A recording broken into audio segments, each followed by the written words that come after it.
Ladies and gentlemen, welcome today to another edition of NASCAR Chase for the Cup 2005. On our Chase for 8 season with Jimmy Johnson, we head into the next leg of the regular season with just 8 races remaining until the chase for the NASCAR Sprint Cup, or I guess Nextel Cup at this time, will begin at the New Hampshire Motor Speedway for the New England 300. This should be a pretty good race today at the Magic Mile.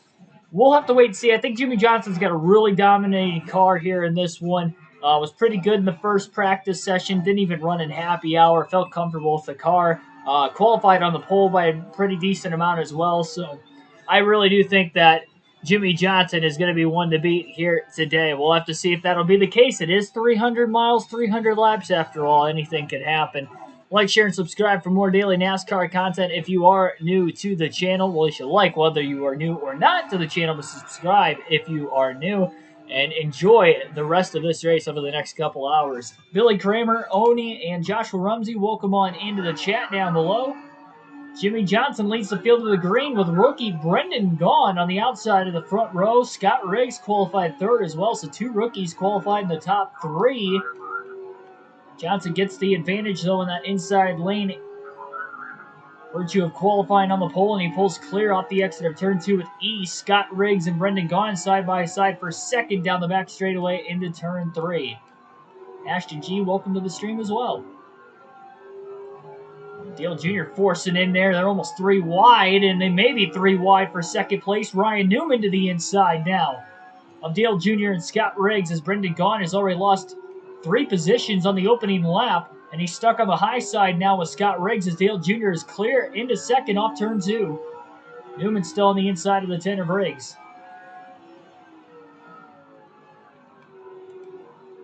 Beat the Red Wings today in NHL 22. Hey, man, you got to do what you got to do.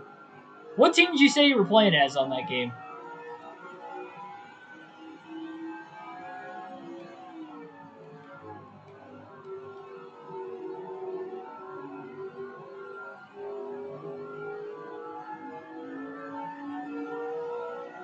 Johnson already out to about 1/8 of a second lead. We'll see if Dale Jr. can run him down at all, but I really do think Jimmy Johnson's going to be the driver to beat, and the potential to very well take the points lead at the end of this race today. Currently 19 points behind Jeff Gordon. Still has not led in the standings this year. This is the 18th race of the season. We are past halfway now. After the conclusion of this race today, and well past halfway through the regular season. We're only going to have 7 more regular season races after this.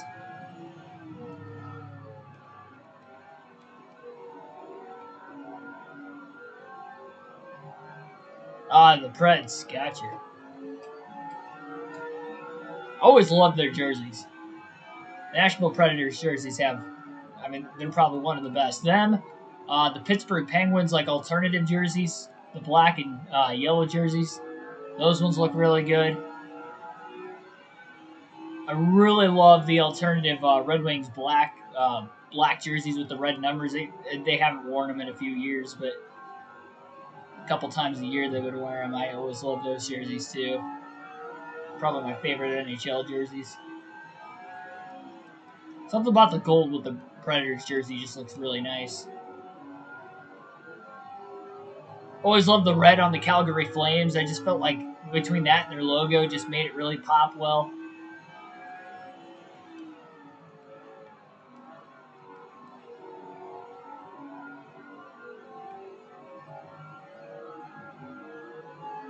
Oh, you used Dallas to beat the Red.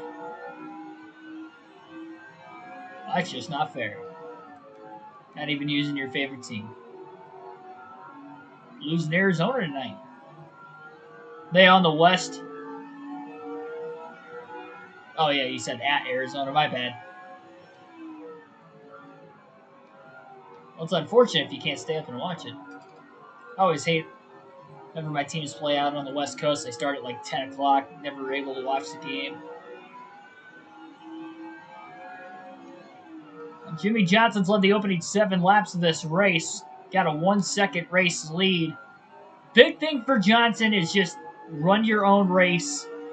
Try to keep the lead as much as you possibly can. I can very well see this being a 2-pit-stop race today if he can make it 100 laps into the run. We've seen fuel mileage races at New Hampshire in the past. Of course, now we got the extra mile with a 301-lap race, which makes it even harder on fuel in those races versus the 300-lap races. So take that one less lap to the advantage here, and we'll see how this is all going to play out.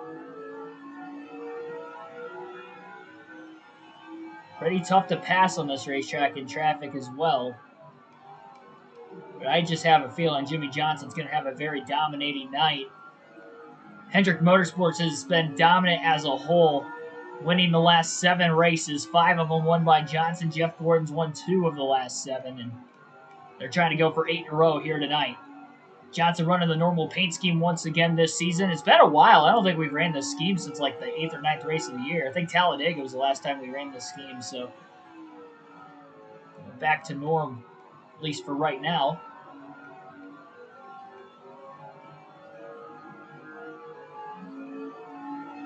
Car is fast. It's handling really well. He's able to get the low exit to the corner, trying to minimize the amount of time he's on the racetrack itself and not really driving it up rear really wide. It's going to be interesting to see what the tire wear is going to look like with him running that line. If it's going to put a lot more stress on the right front, I would think it would. Plus, with this track just being flat in general, tires wear pretty easily at New Hampshire in these EA Sports video games. So we'll just keep an eye on it. But for right now, obviously Johnson's got a fast car. Idea, keep the track position. And obviously just be patient when you get the lap traffic. Don't try to rush it because he should expand himself with a pretty decent sized lead up until that point. And don't short pit if you can help it tonight, with this being a short track. Not a very difficult pit road to get onto. I did not practice getting a pit road, but especially with the speed limit 70 miles an hour at every racetrack, it's pretty easy. I mean, you're only going to have to really drop the speed about 30 to 40 miles an hour at the very most just to make it on the pit road without speeding. Blues beat the Avalanche Saturday night. There you go. I still can't believe the Red Wings lost their opener 7-6 in overtime. Tyler Bertuzzi, though. I mean, the thing about the Red Wings, like, they have a really good young core. Like, the last 2 seasons, they should have been better than what they were. Like, they should not have been a bottom-of-the-barrel team the last couple of years, and I think a lot of that is the coaching. I have no clue why Blashill's still the coach, honestly. I think he should have been fired 2 or 3 years ago, but we still have him.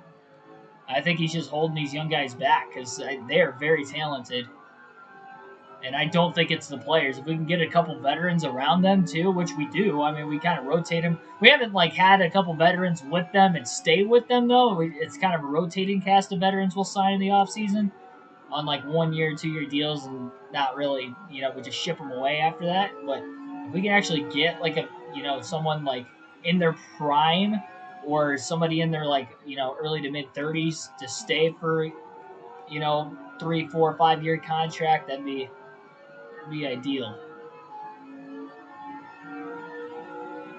Especially a defenseman, because a lot of our really good young players are on the front lines.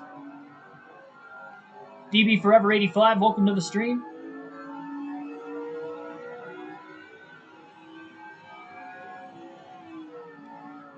Two-second lead already on lap 16 for Jimmie Johnson. We'll have to see, obviously, if anybody could challenge that could get up to second place. Dale Jr. got there very early, was very aggressive on the opening start, trying to get around the rookies that lined up in front of him. Started in the 5th position, got the second in about a lap and a half, but he has nothing for the 48 car. Of course, the clean air for the 48 is a big advantage as well, but now that he's pulled ahead over 2 seconds ahead of Dale Jr., I mean, Jr.'s basically got clean air too. So if Jimmie Johnson's going to want to take the points lead, let's say he leads the most laps in this race and goes on to win, getting a max points day of 190 points, he would need Jeff Gordon to finish 3rd or worse for him to take the points lead. Unless he doesn't lead any laps and finishes 2nd, then Jimmie Johnson will take a 1-point lead in the standings. But we'll see, though, because it seems like the races Johnson has won, Gordon has been right there in the top 5. I mean, just like last night, Jimmy Johnson ended up winning at Chicagoland. Jeff Gordon finished 3rd and led some laps, so that's why Johnson's really been close to Gordon. But every time Gordon beats him, you know, Johnson's right there in the top 5, top 10 as well. So nobody's really gaining or losing on each other. You gain a little bit, you lose a little bit, staying relatively stagnant over the last 8 to 10 races. Well, really, over the last 7 races since this win streak has started for Hendrick Motorsports. See if they can set the record this season for the most amount of wins for an organization in the NASCAR Cup Series. Up to this point, 2004, they wouldn't have had the record that they would have ended up having back in 2007. So I don't know what the record was at this time, if it was, you know, how much. I don't think it was 18 at the time. The fact that these guys have 10 wins already and we're not even into the chase yet, I think they got a really good chance to break this record, especially if Johnson goes to victory lane tonight. Another good thing about New Hampshire and Jimmy Johnson being really good here with this setup, this is obviously going to be the same setup they're going to bring to this very racetrack again later this season. And when we go back to New Hampshire, it'll be the first race of the chase. That is going to be very, very crucial.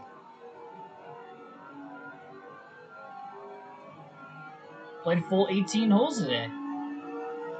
Yeah, I've been pretty bad here this fall with getting out there. I haven't played in a couple weeks. It was just like I never got out of my funk, and it's like the end of the season. I feel bad because I usually play as much as I can, even this time of the year. It's 50 degrees. I'm still playing. It's been relatively nice. It's been in the 60s still. It's just, and I was just struggling so bad, and now it's been, you know, getting windier if it's warmer when it's 60, and I don't know. If I was playing a lot better, I would still have that edge I've had every year up until this year. I guarantee it. Definitely makes it tough on myself mentally. Ben on YouTube, welcome to the stream. Do I have every NASCAR game? No, I don't have every NASCAR game. I don't even think I can like name every NASCAR game. A lot of the games in like the 90s, I have no clue what the titles are. No, the earliest game I have is NASCAR Thunder 2004. The first game I ever played was NASCAR Thunder 2002. I never played NASCAR Heat to Daytona, or NASCAR Dirt to Daytona. I never really played any game earlier than Thunder 02.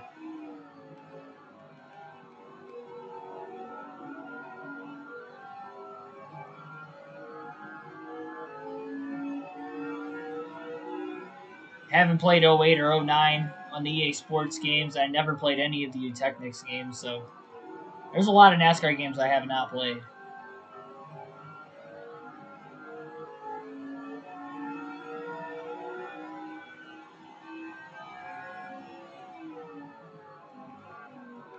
Yeah, I wonder if Larson can win as many as Harvick did last season. He's got 8 wins so far this year. Can't count the All-Star race, but he did win that as well. Harvick did have more playoff points last year, though. He ended up having more stage wins than Kyle Larson. Like Larson's got he won 1 stage yesterday, so he's got 13 stage wins this year. But he was stuck at 12 for like half the season. He got to 12 after the Coke 600, I believe, Coke 600 or Nashville or something like that. Like midway through the season, he was stuck at 12 ever since. I don't think he won another stage until he just won the stage yesterday. Obviously, now the playoff points don't really, matter for winning the stages, but the stage points themselves do. Well, not for him anymore either, because he's already locked in the championship 4. He's not, last 3 races of the year, he's not running for stage points anymore. So maybe he'll try to go off strategy if we get like late cautions in the stages. Really, the only time he's going to have a chance to with it being a mile and a half or less in length racetracks. 2.6 second lead, almost a 2.7 second lead this time. Lap 29, still caution free in the early going of the New England 300 at New Hampshire. Johnson's got a very fast race car. There's one lap car that's kind of strung apart way at the back, and then there's another big gap for the rest of the lap cars. So Johnson's closing in on that one driver here pretty quickly for now. Larson is definitely the favorite to win the championship.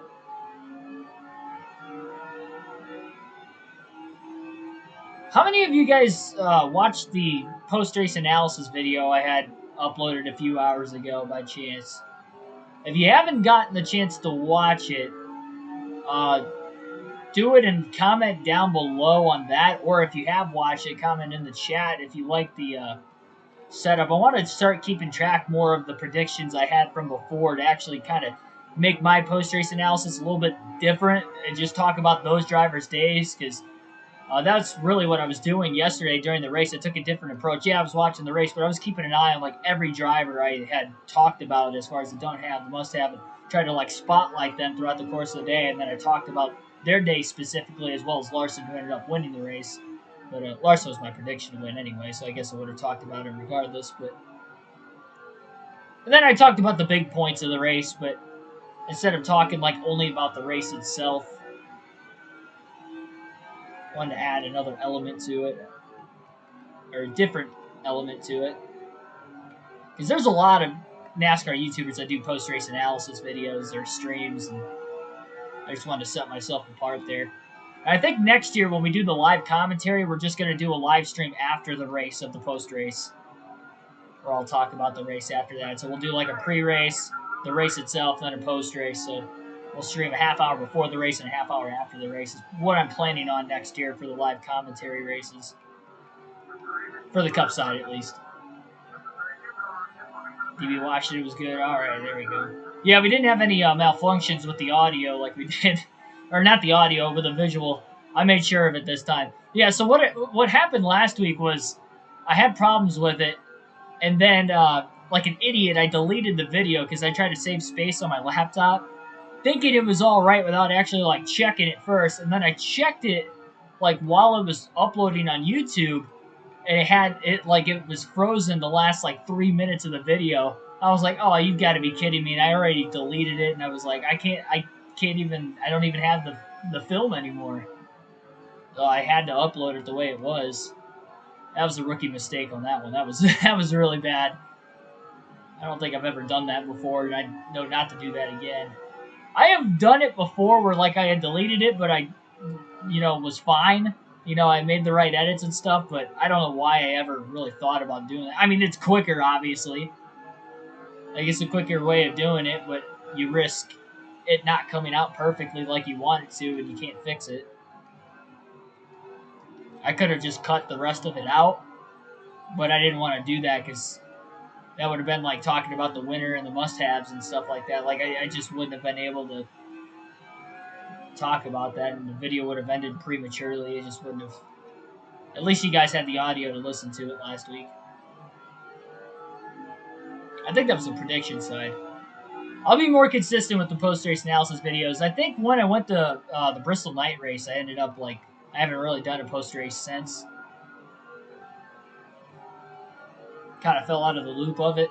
So I apologize for that. That's just me, unfortunately, just getting lazy with it. But I'm glad I was able to do it again today. And wanted to put a different spin on it, because that was the main thing. I just felt like it was kind of getting a little repetitive. So I had to think of something new and take a little bit different approach. I'm going to try to get graphics next year for it. I think I can, by next year, I can take the time, maybe, work with stuff in the off season to try and get some graphics on there too, but I'll do my best. I'm not a huge computer technologically or technical savvy, I guess would be the right words, maybe. Larson has 15 stage wins now. Okay, gotcha. Oh, okay, so he did. I know he was stuck at 12 for a while. Oh, he won a stage at Vegas. That's right. He won stage 1 at Vegas. So that would have been one yesterday. Did he win a stage at the Roval? He might have won a stage at the Roval, too. I'm trying to think if he did. I know Chase Elliott won one. Larson might have won stage 2. And if he did win a stage at the Roval, that would have been the other 3. But he was definitely stuck at 12 for a long time.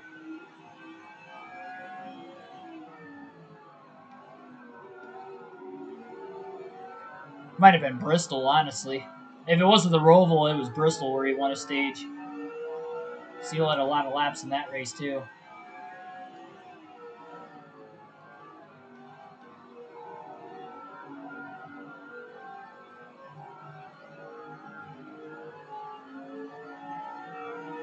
Well, 40 laps in, still caution-free.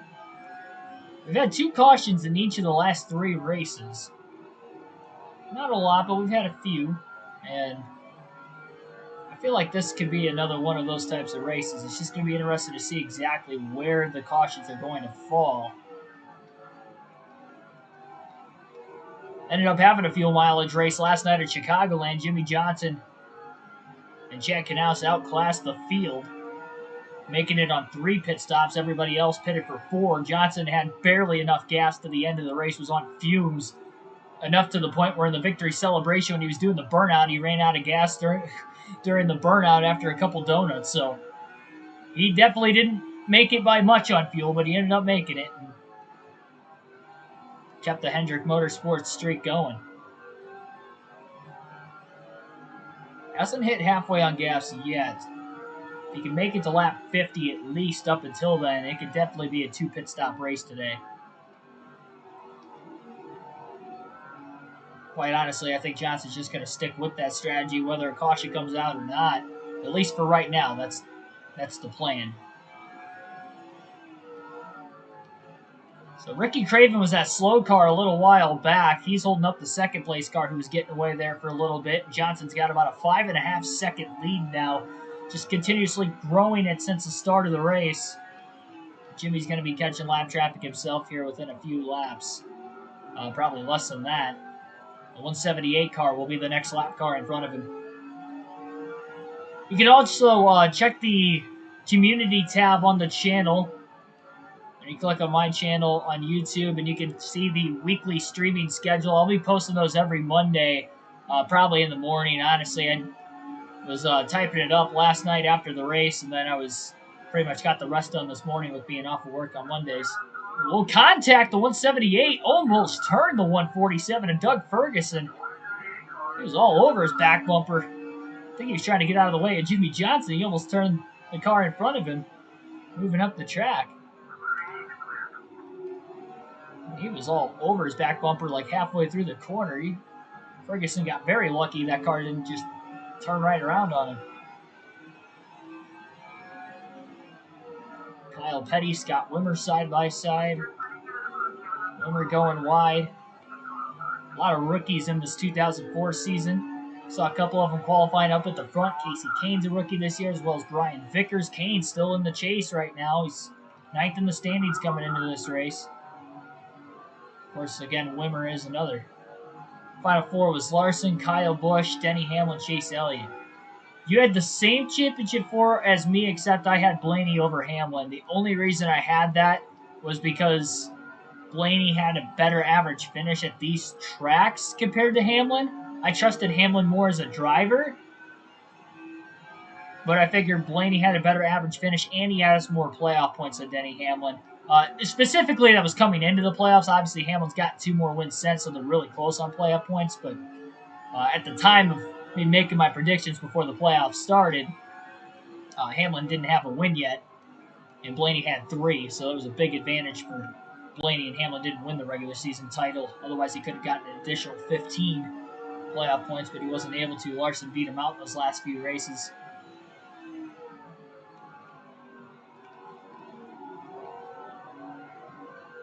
But other than that, yeah, yours are pretty much the same. Hamlin was literally my 5th guy. Like, he was number 5. And honestly, the way it's looking right now, I feel like that could be possible. Larson's in. We'll have to see about Elliott. Elliott's only 5 points below the cutoff line, though, so that's definitely something he can make up. I wasn't expecting Keselowski to have the speed he had yesterday, that's for sure. Really, in the playoffs in general, the way he has. The only track he struggled at was the Roval, but he got lucky that Harvick wrecked himself. Well, he wrecked Elliott, and then he wrecked himself after that. Because if that didn't happen, I think Harvick was going to beat Keselowski on points anyway, so I don't even think Harvick had to take Chase out to get the spot, honestly. Keselowski spun on his own twice. And then Truex had problems too, so Keselowski and Truex would have both been behind Harvick. It was just a bad move on Harvick's behalf. Not only, to put himself under that kind of pressure with Elliott possibly being able to retaliate future date, but he didn't even have to do it. He probably would have gotten in anyway. Just put added stress on himself, and he couldn't handle the pressure. Blaney, Kansas stats, not good, though. No, they are. Blaney's pretty good at Kansas. It's one of his best mile and a halves. Texas is his best mile and a half, but Kansas is right there. Remember, he was on the front row in the last restart at Kansas earlier this season. Larson tried to push him into 1 and 2 a little too far into the corner and knocked him sideways, and they both ended up in the wall. And Busch ended up, who was on the bottom, obviously just went low and had a better restart there, was able to get the win. But Blaney was right up there in contention.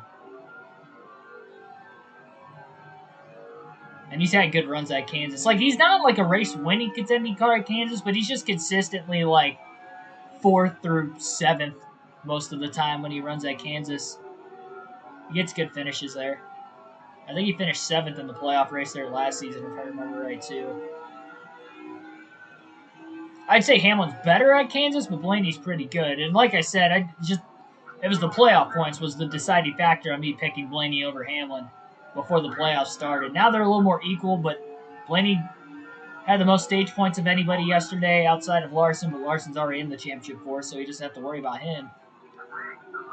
And he got a 6th place finish, so he beat Hamlin in stage points and in race finishing points. So he beat him at Texas. He's already one up on him.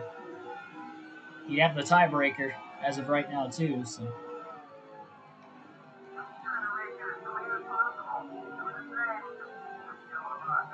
It's going to be tough. Blaney's really good at Martinsville, too. I mean, Hamlin's really good at both tracks coming up as well as Blaney, but Blaney's had more recent success at Martinsville. Hamlin's had more recent success at Kansas. Johnson almost put that lap car on the wall down the front straightaway. He pulled up way too early.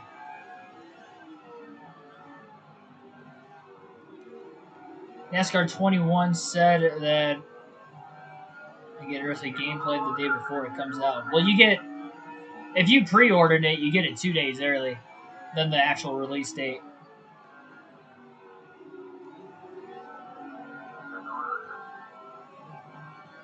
So that's why we'll be playing it on October 26th. So lap 56, Johnson just hit halfway out of fuel. So he can definitely take it past lap 100, which means he is going to be able to make this race on 2 stops. I would assume everybody else will be in that same situation. We'll have to wait and see. Of course, he had better fuel efficiency at Chicagoland. Much different track, though, than New Hampshire. Chicagoland has more banking. It's bigger. It's a 1.5 mile versus a 1 mile flat racetrack. But we'll see. 48 team had great fuel efficiency in that race. Ward Burton got really tight. This car went straight up the racetrack. Don't get passed by Johnson. Ward Burton, the first driver, 1 lap down in the 0. 9-second lead now for Johnson at lap 58. He's led every lap so far, and we have been under green this entire time as well up to this point.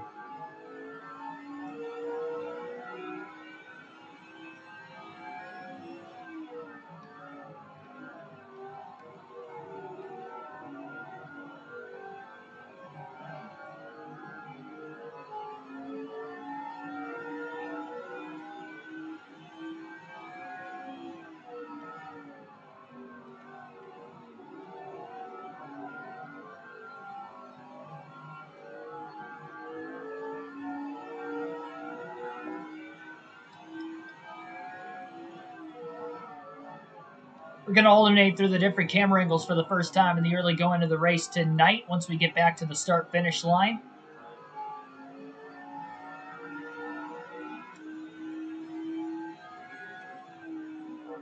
Oh. Contact up ahead with the lap cars, seeing sparks flying again. Johnson continues to dominate.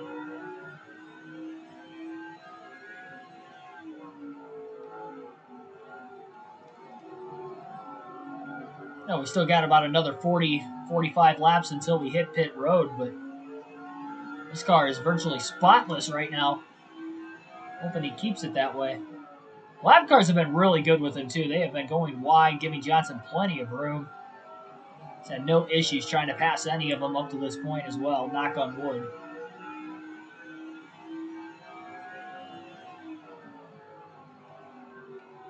Martin gets into Mears again. Punts him out of the way on the bump and run move. Usually don't see Mark Martin pulling off those types of moves. Casey Mears must have been holding him up for quite some time.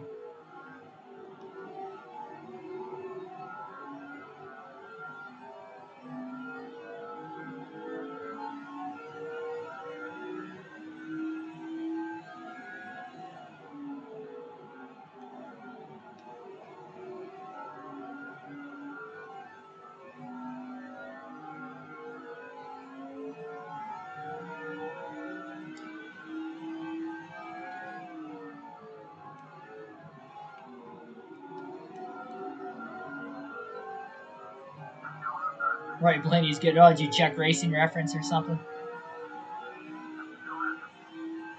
Yeah, I mean, I couldn't tell you his exact finishes right out of the bat. Him and Hamlin are very close on stats at Kansas and Martinsville in their careers. Hamlin's got the wins to show for at both tracks, so that's the only thing. Casey Mears up high. He'll go a lap down. Mark Martin, Jamie McMurray battling for the last car in the lead lap. Terry Labonte right in front of those two. Jeff Burton up the way as well.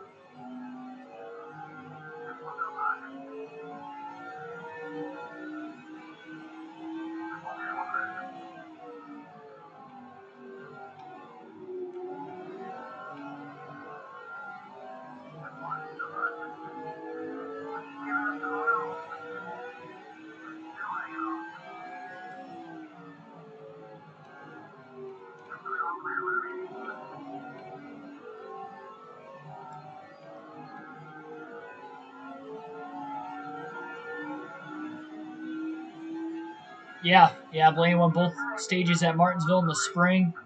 Led over 200 laps. He finished second in both Martinsville races last season, too.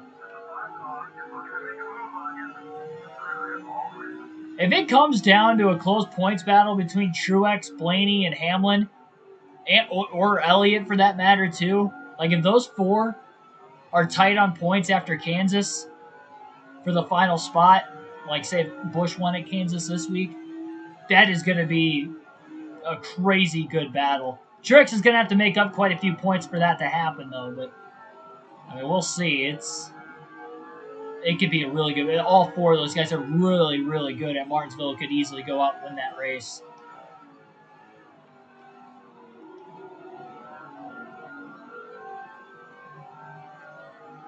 I'm glad I'm going to Martinsville too. That's going to be a lot of fun to watch in person. My first Bristol night race experience was pretty good, so a few weeks ago, so hopefully my first Martinsville experience is going to be pretty good too.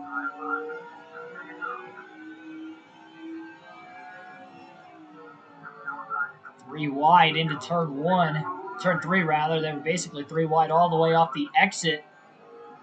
Turn two. Oh, Rusty Wallace goes wide into the wall off turn four. Got back on the gas a little too soon. Staying way wide as Johnson clearly is going to put him a lap down in turns 1 and 2 this time. Clears him off turn 2.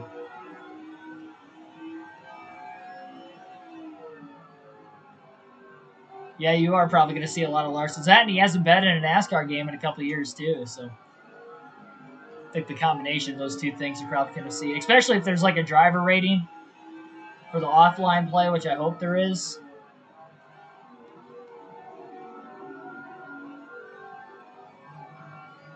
I mean, we'll get to see that on these EA Sports games as we progress through the years. I think 06 is when they started.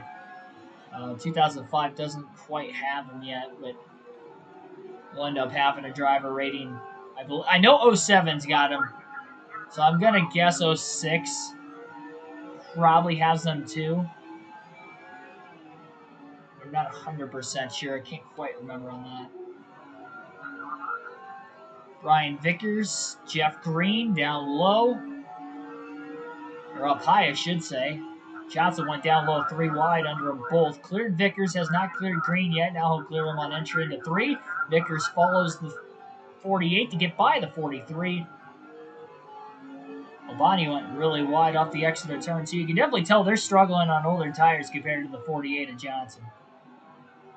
He's just mowing through this field right now. Not really having to be patient because everybody is pretty much staying out of Johnson's way. Regine Huddleston, welcome to the stream.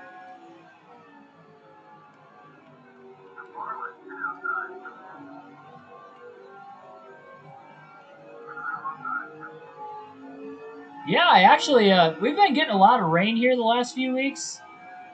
But this weekend, Saturdays, well, not Saturday so much, but between yesterday and today, though, bright sunshiny days.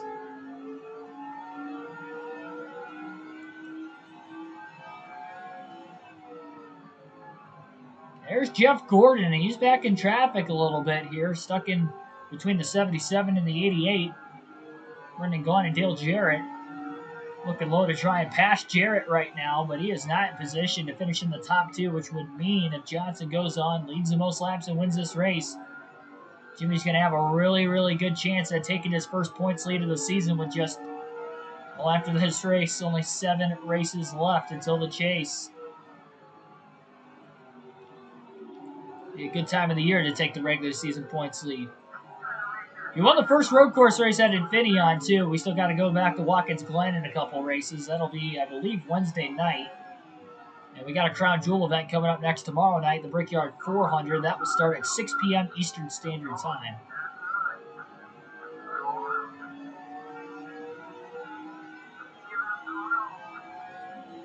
Take out the lag in NASCAR 21.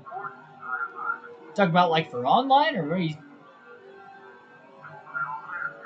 I know when you cross the start-finish line, it lags. If that's what you're talking about.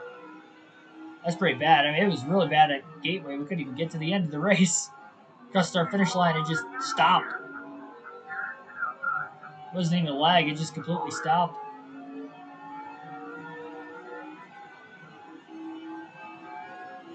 NASCAR 2005, was that the year?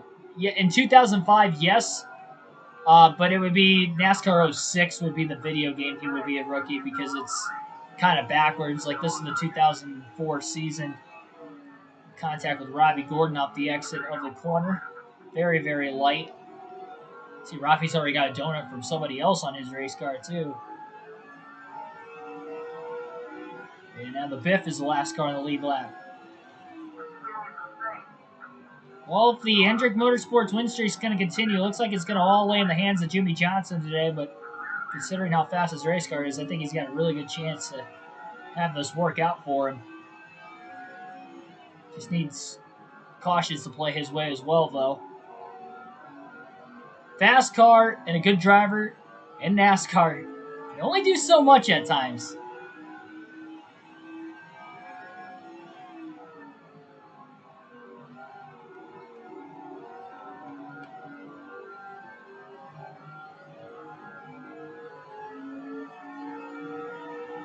Yep, Brickyard 400 at Indianapolis Motor Speedway on the Oval tomorrow night, 6 p.m. Eastern Standard Time on this game. It'll be the next race of our season. Should be a pretty fun one. Very fast, difficult racetrack in this game, too. Will not be easy. Definitely going to have to get my practice in before that race. Lap lap 80 of 300. Jeff Burton going wide. So is Kurt Busch, the two Roush Fenway teammates battling for position. Johnson barely cleared Burton off the exit of turn 2 when he pulled up, but at least he had him cleared. I think Burton was looking to pull low and maybe make a pass on Kurt Busch. And he stuck behind him again as Busch hit his marks maybe a little bit better than Burton that time in turns 1 and 2. Johnson's just really hugging the bottom. Nobody else is. I think a lot of that is they're kind of just letting the 48 through, but even still, this has the makings of Jimmy Johnson possibly leading every lap in this race. Obviously, it's really hard to do that because the cycling and green flag pit stops, all it takes is one driver staying out a lap longer than us, and we won't lead every lap. Or not winning the race off pit road if we have to pit during caution.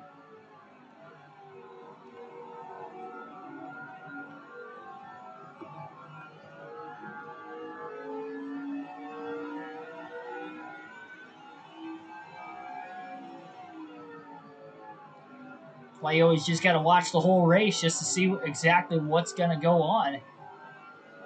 Because it is that unpredictable in this sport. Or in racing in general.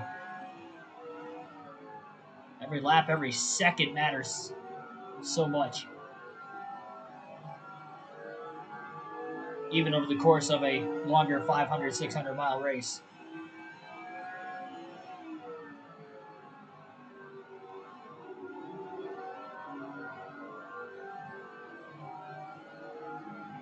Ricky Craven, next lap car up ahead, and then there will be another gap. Craven will be the first driver to go 2 laps down in the running order. Craven's car's bottoming out all by himself. I don't know if he's got damage that's slowing him up. It's kind of hard to say. He had the top 10 2 races ago at Daytona in the Pepsi 400. Not working out for him so well, though, today. Quarter tank of gas left for Johnson, lap 85. And Craven will go 2 laps down. He'll get cleared off the exit of turn 2. A lot of clean air, clean traffic ahead of the 48 again. Almost a 15.5-second race lead over second place. Of course, some of the other cars are struggling in lap traffic, maybe a bit more than, say, Johnson right now, who's not struggling whatsoever. The car, the handling, even on older tires, this car is gripping up perfectly fine. I don't think we've had as fast of a car at all this season compared to the car that Johnson's got today at New Hampshire.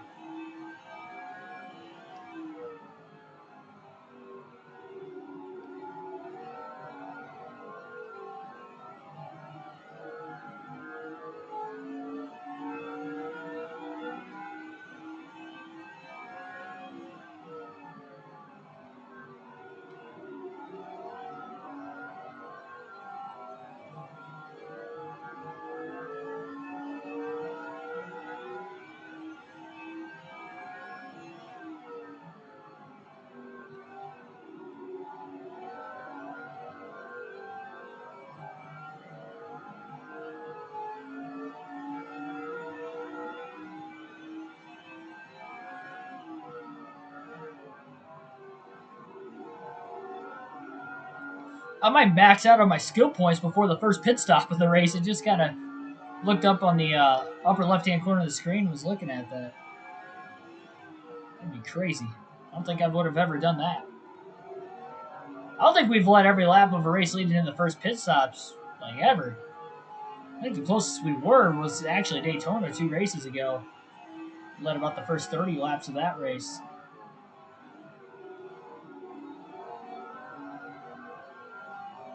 Fortunately, though, in that one, we went on to finish 8th.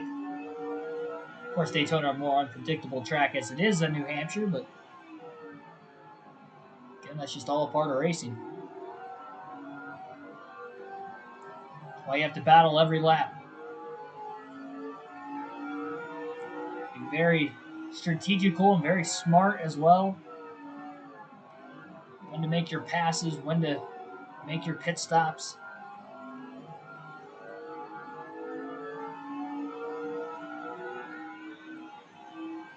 So that pit window is definitely going to be opening up very, very soon for drivers to pit for the first time today.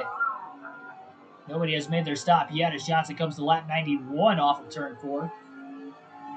Doug Ferguson about to go a second lap down in that 147 car.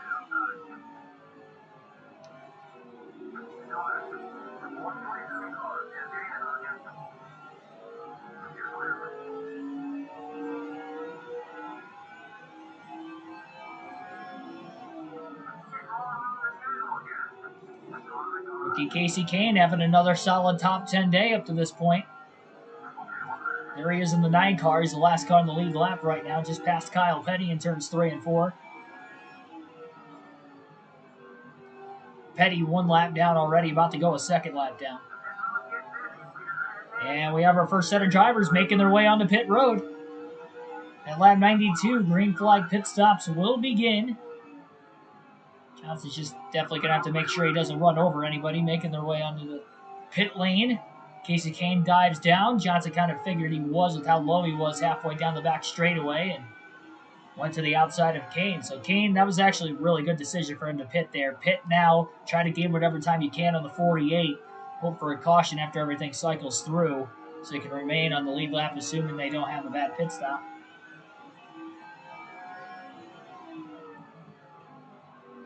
Somebody down on the inside of the track has blown an engine. And that would be Jeff Burton in the 99. Very good driver here at New Hampshire. Has won here a few times. It's the last NASCAR driver to lead every lap in a single race. That was back in 2000 at this racetrack.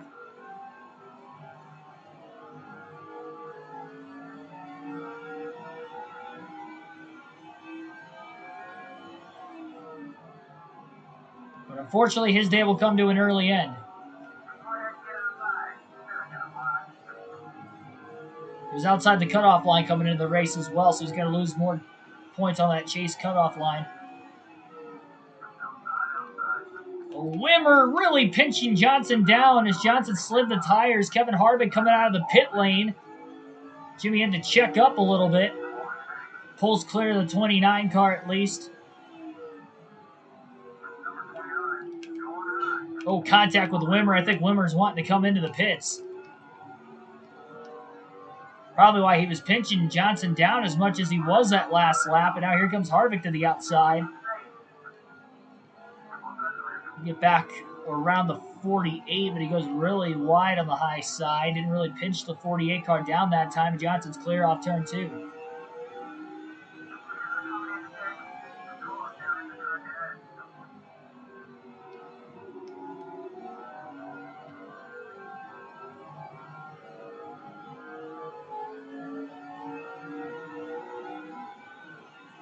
Johnson will likely have to pit in less than 10 laps. Or right around 10 laps at the very most.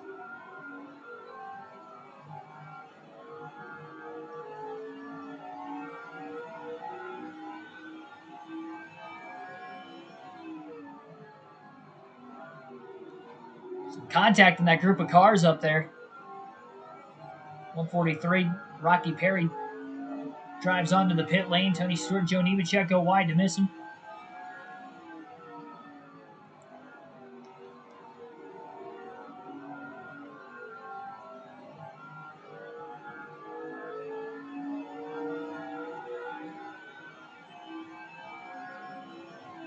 Elliott Sadler making his way off the pit lane and moves up right into the side of the 0-1 of Joe Nemechek. It was not clear as he was still getting up to speed too and just completely cut off the 0-1 car.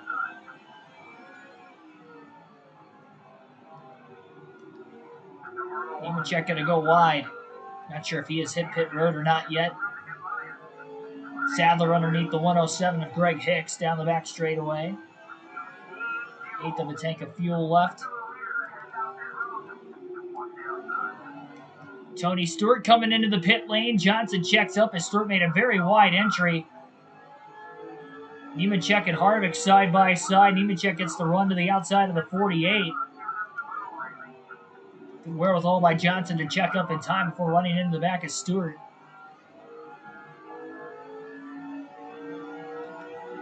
Stewart probably should have used more of that apron coming into the pits that time.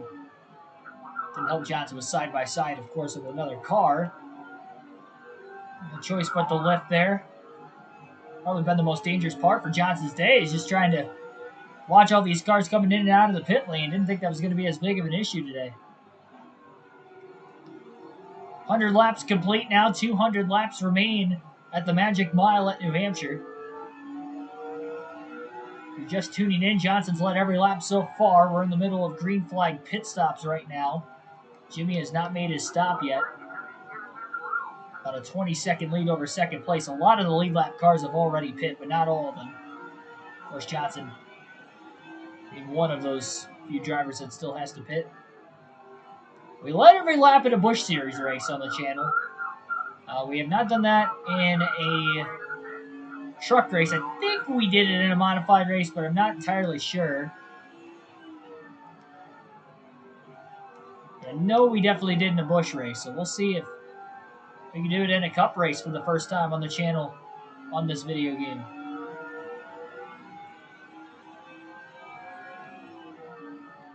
The last lead lap car just hit pit road that last time by, so Johnson has lapped the field now, but he still has to make his first pit stop of the day. Again, if it stays green, it's only going to be a two-stopper anyway. No need to make any adjustments, though, for the 48. As far as the rest of the field, they're going to have to make a lot of adjustments if they're going to want to catch the 48 car and have a shot to win the race, especially if it stays green.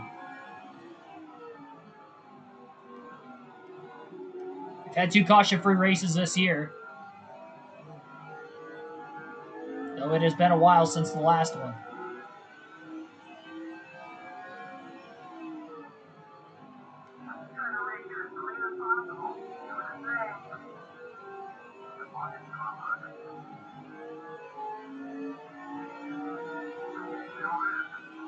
Kevin Harvick just trying to catch a caution at this point. That's the only reason he's still staying out on the racetrack. I mean, he had about a 17-second lead before the pit stops even started anyway, so might as well stay out. He's not going to lose all 17 seconds. He's got a fast enough race car, and he'll have fresher tires when he does decide to make his first pit stop of the night. He can just start to drive back away from him again. He's already got the fastest car in the field as it is. The fresher tires will only help even more.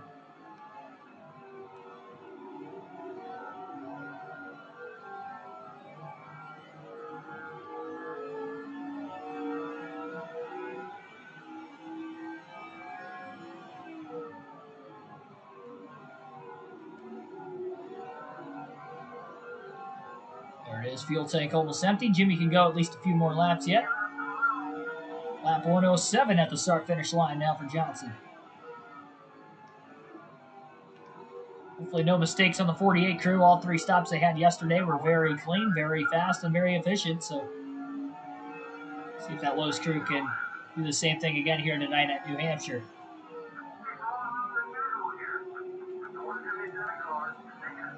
Scott Smith in the 145. Not giving Johnson a whole lot of room until the exit of turn 4. Johnson had a much lower exit as well. That helped him out there.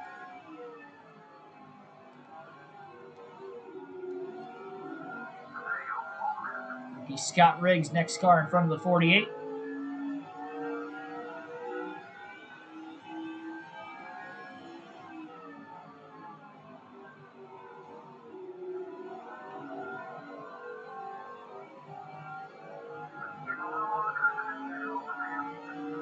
Johnson will pit at lap 109. So he will pit this time by the 4 tires and fuel. Again, no adjustments coming to the 48. He's not practiced a pit stop. This will be his first attempt at it. But he had a big lead. He could back it down quite a bit. Scott Riggs going to give him plenty of room on the outside to make his way onto pit road as well. So now onto the brakes very easily. Johnson makes his way to pit road. So first stop of the night for Jimmy Johnson, the race leader. He's led every lap up to this point, all 109 that are complete out of the 300. Which means he's only about 40 laps away from already clinching the most laps led.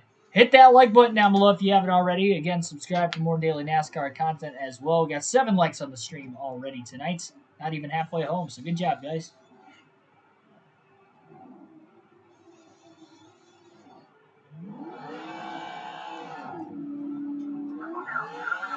See what that advantage is going to be for Johnson when he makes his way off the pit road. Down the back straightaway, just trying to get up to speed still on the inside of the racetrack.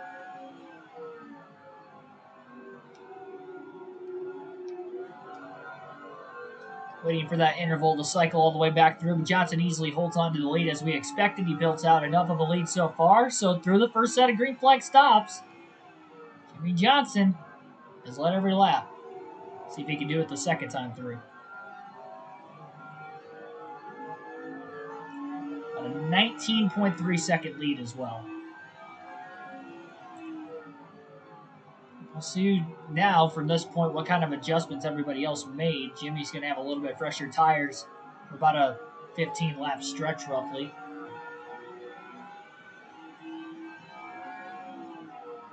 There we go. Somebody got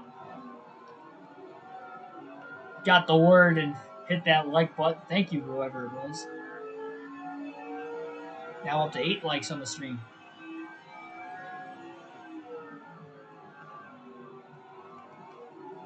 Three wide in the middle of turns 3 and 4. They're pretty tight. They're still 3 wide down the front straightaway. I think Harvick might have cleared the 119 car of Baker now. Ooh, Baker almost moved up into the 177 though. Over driving turn 1, Scott Smith way to the outside. He'll give Johnson plenty more room than what he did the last time Johnson had caught the 145 car.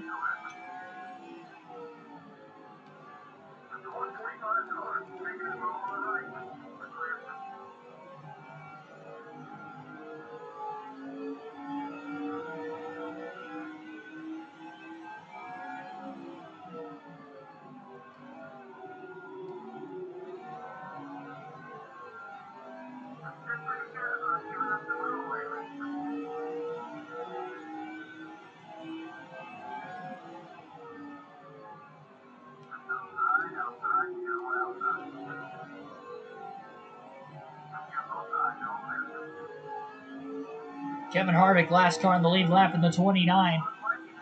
Richard Childress Racing. He comes into the race 4th at points, still within 1 race worth of the points lead. Doing what he can. And now he's the first car lap down, so he's got to hope for a quick caution before Johnson catches the next lead lap car up ahead of Elliott Sadler in the 38. Sadler for Robert Yates Racing has 1 win this season in the Daytona 500.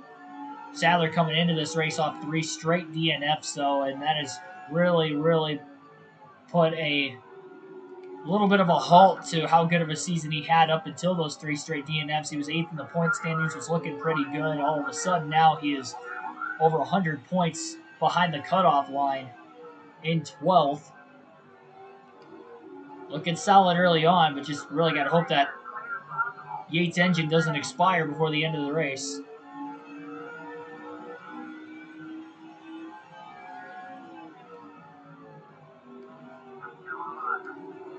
I mean, you very rarely see 2 blown engines in a race in a row, even in this time period in NASCAR, let alone 3 straight. Not like he's gotten into any accidents. It's just been all strictly the engine department. The motor's not making it to the end of the races. And the weird thing is, too, is that they haven't really been long races. There was a road course race at Infineon, 110 laps, 400-mile race at Daytona, and a 400-mile race at Chicagoland. So it's not like it has been 500, 600-mile races where it's more taxing on the engines. Very strange. They may be just trying to push the edge a little too much when they really didn't have to because they were above the cutoff line originally.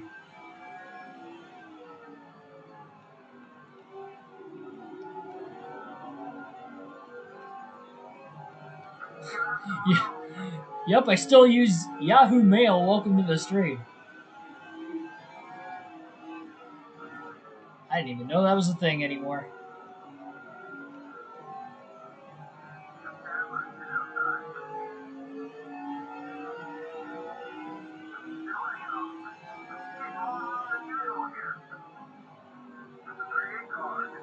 Sadler gave plenty of leeway on the bottom to Johnson. Elliott now the first driver 1 lap down. Not sure what position he's running in. Has to be right around the top 10, if not in the top 10. Considering Johnson's got about a 21.5-second race lead. A few other people have just tuned back into the race or maybe are tuning in for the first time. Just cycled through our first set of green flag pit stops about 10 laps ago. Only going to have one more scheduled pit stop at least to the end of the race. Currently 180 laps to go at the line this time, and Jimmie Johnson's led every lap from the pole up to this point. A bad fast race car here today. Trying to make NASCAR history. Trying to go for that 7th win on the season as well.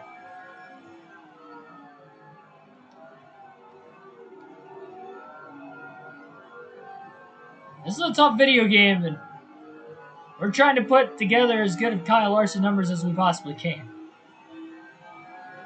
Anyone still use Yahoo Mail? I have Gmail, so I can confirm that I did not have Yahoo Mail, never used it.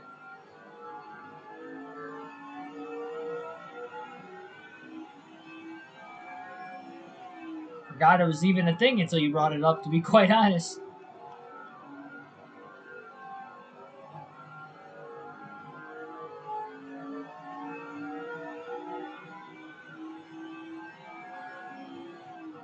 Johnson just ran the same lap time 2 laps in a row. I was keeping an eye on the lap times, 29.196, literally 2 laps in a row. It did not change from one lap to the next.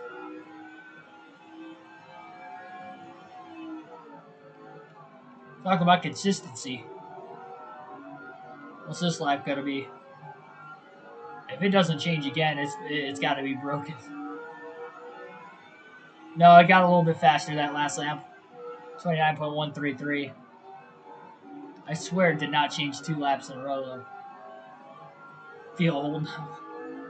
I mean, I remember it being a thing. I just forgot about it being a thing. I think my dad used MSN there for a little bit. He still might use it. I really don't know.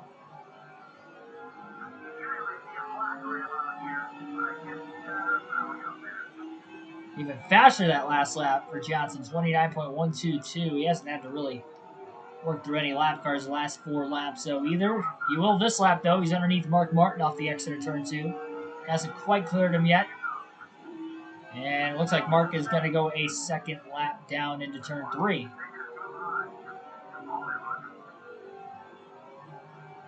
Burton staying really wide. Johnson trying to fight underneath him. Even faster that lap, even with the lap traffic coming into play. 2 cars. The last lap for Jimmy, a 29.094, only 0.03 of a second slower than his fastest lap of the race. So he's definitely clicking together some really good laps, some really good lap times. Got the 175 car just to his outside. 29.067. Johnson has either stayed the same or has literally been faster each of the last 5 laps now. And that was only 3/1000ths of a second slower than his fastest lap of the race. In his last 2 laps, he's had lap traffic too.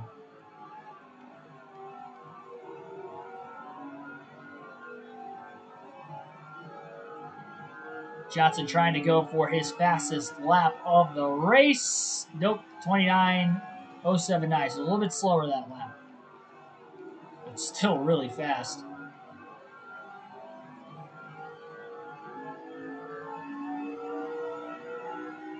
One with Nashville 3-0. There you go.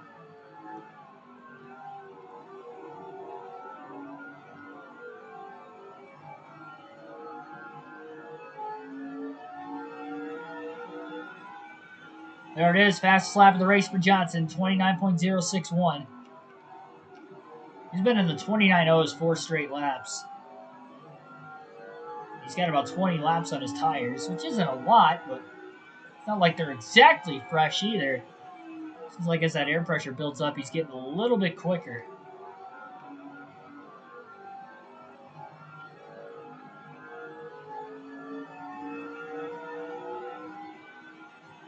.29.061, 2 laps in a row. Did not change that lap either. And Dale Jr. now the last car in the lead lap. He was in second for a little bit. That's not the case anymore.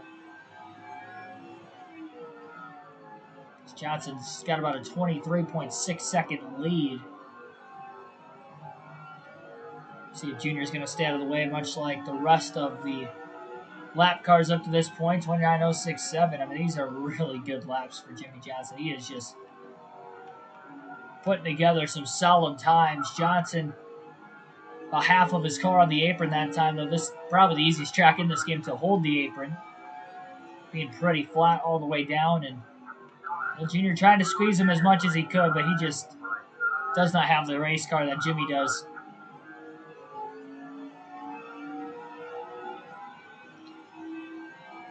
Three of our last four laps have been 29.061s. That's it. Is that even like actually possible to have the same lap time to the thousandth of a second, 3 out of 4 laps in a stretch? It's the most compelling thing in this race so far. What's this lap time going to be? 29.049. 0.2 of a second quicker. Well, a little over a tenth of a second quicker. And that was Johnson's fastest lap. I wonder if we can get into the 28s. That'd be ridiculously fast.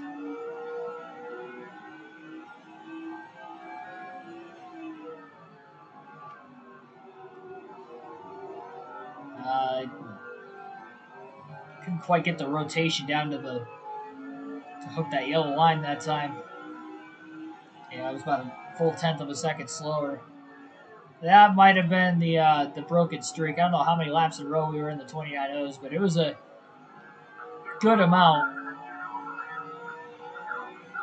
Derek Cope in the 50, the 41, Casey Mears.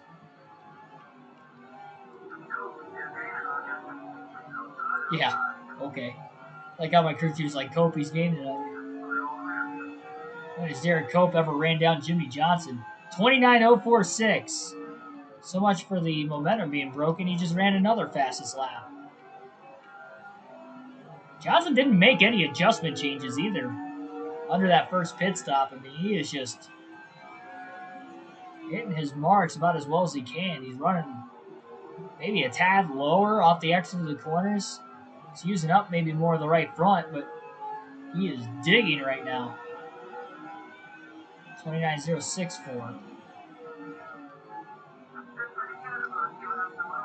Down in the chat, do you think I can run a 28-second lap by the end of the race? That is a goal. He's made a 3-wide pass around Robbie Gordon and Jamie McMurray in turns 1 and 2.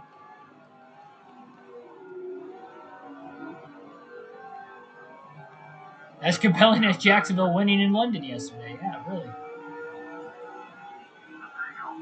29.049.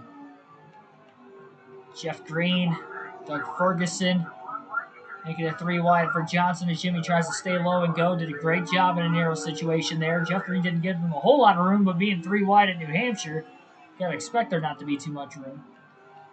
Maybe a wide track, but you don't want to run all the way up the groove like that. So you're trying to get out of somebody's way, as the lap cars have done for Johnson throughout the course of the race tonight.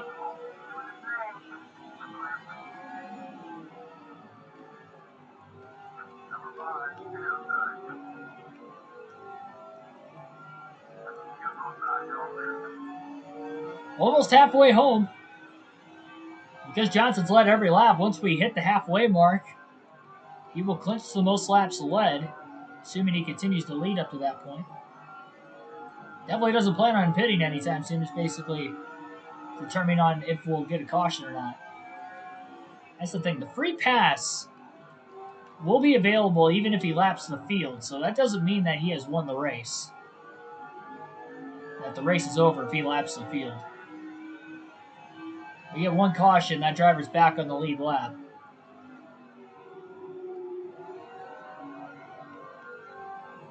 I mean, look, that happened to Tony Stewart at Dover. And battled Johnson to the end.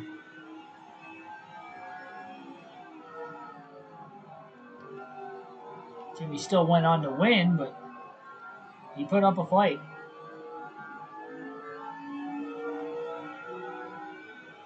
It's possible. You got faith in the car.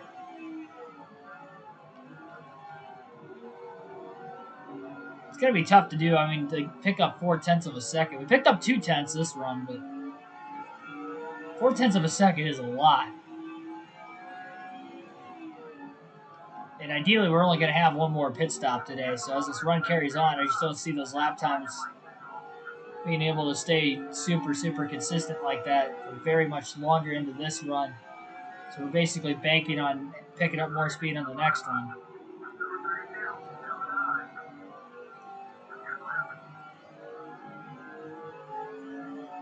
I don't plan on making any adjustment changes.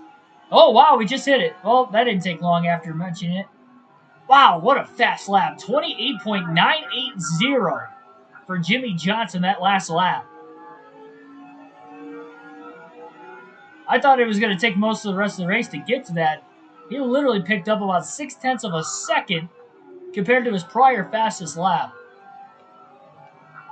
Where did that lap time come from?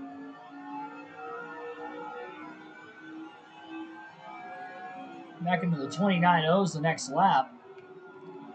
Well, that didn't take long. There we go. We met our goal. I was hoping it was going to take us a little longer to do that if we were going to do it, though, so that way we'd have something to work for. 29.8? Oh, my gosh. That would just be ridiculously fast here. That'd be hauling. If we get a 29.8. Or 28. Sorry, 28.8. Not a 29.8. I mean, that lap was a 29.028. That was really fast, too. Second fastest lap Johnson's ran today. Bobby Labonte goes a lap down. You got Ryan Newman and Sterling Marlin side by side. Now Newman hops in line behind Marlin.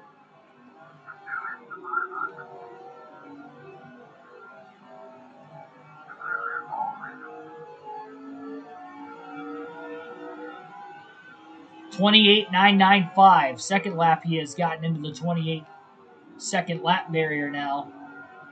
And Jimmy has just lapped the field after passing Ryan Newman. Newman was in second. Bobby Labonte just passed Newman in 1 and 2 for second place now. So they're battling for the free pass position, which is big if we do get a caution. And the domination from Jimmy Johnson continues. So he laps Greg Biffle a second time now.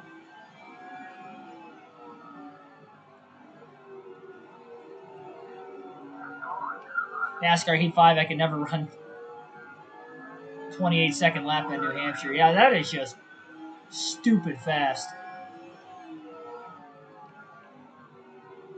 We've got the grip in the car tonight to do it. And we are just gripping and ripping it. That bottom lane.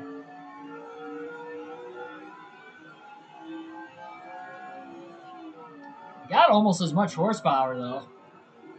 The 750 package, so I mean, not impossible, but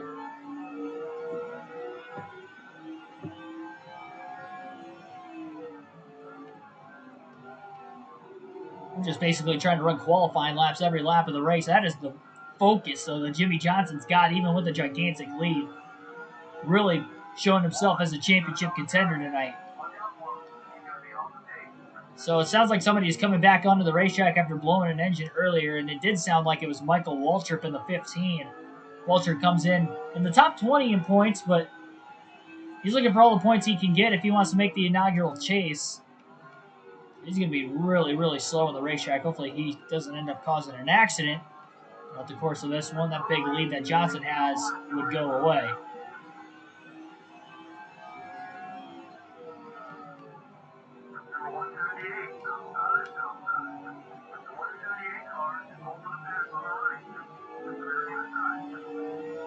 Michael Turner, welcome to the stream. Wow, 9 DNFs for you? That stinks. And the team's underfunded, man. Man, those DNFs don't help. These old career modes, that's for sure. I haven't played the Chase for the Cup 05 career mode recently. I will at some point. I've been stuck in the Busch series.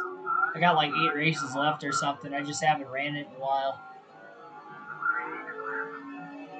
But since football season started, I was playing Madden 06 there for a little bit.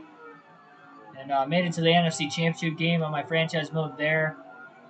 my first season, and then I kind of stopped. I did a fantasy draft roster, which would have been from the 2005 roster. There we go. We're halfway home, which means that Jimmy Johnson has just clinched the most laps led because he has led every lap in this race so far. So 10 bonus points for him, looking for max points day. Not only that, but if he leads every lap in this race, nobody else is going to get any bonus points outside of Johnson, and Johnson will get 10. Plus the race win, getting the max points day. So that'll be very good for Jimmy Johnson. What a day so far. Dodgers and Harvick fan, welcome to the stream.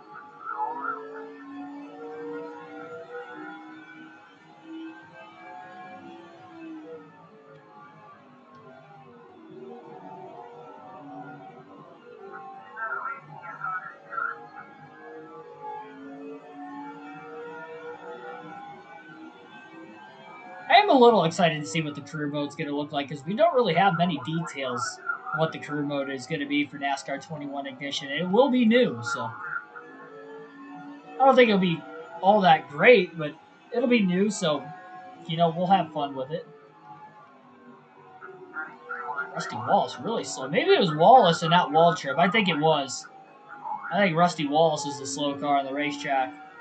He just got blown by 3 cars in turns 3 and 4, so I'll have to keep an eye on the 2 car throughout the rest of the race today. And again, hopefully he doesn't bring out a caution. Usually when you have that cars that are that far off the pace, I mean, that's not even minimum speed. I don't even know why they do that in these games. They are obviously not running minimum speed. Should get the black flag. Congrats on the championship. Oh yeah, no problem. No problem. Thank you. That's for the people. People that watch the channel.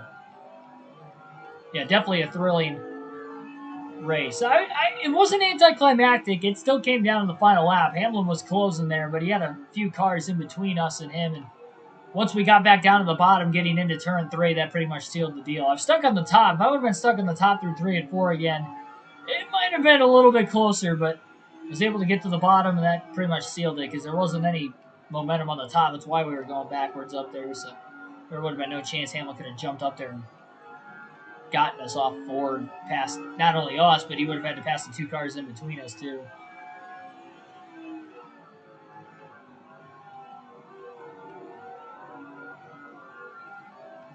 It looks similar, but it definitely looks a little bit better on the graphics side.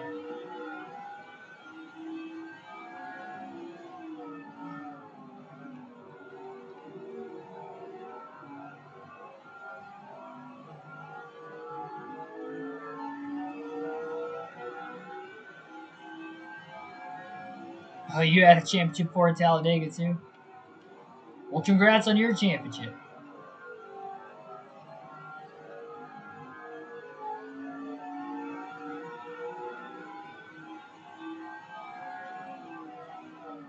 Do I know what engine package they have? The short tracks are 750. Short tracks and road courses are 750 package. Statistically, it's any track a mile and a third and less, because tracks like Nashville and Darlington have the 750 package as well. So tracks that are less than a mile and a half have the 750 package, unless they're a road course. Then they also have the 750 package. The only tracks that have the 550 package are mile and a halves, 2 mile track like Michigan or California. And that's it. Because then even the Daytona and Talladega package is far different from what they run in the super speedways. Or on the super speedways compared to the intermediates. 3 wide off the exit of turn 4. Kurt Busch, Jeff Gordon in the middle. The 177 car down on the inside.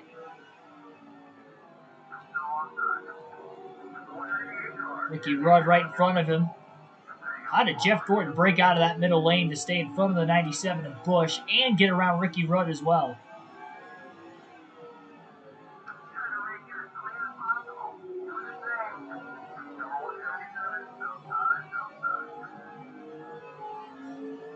Gordon's still looking for a top 10. He knows he's in danger of losing the points lead if he doesn't finish second or better. And if he doesn't lead any laps and finishes second, then Johnson would still take the points lead.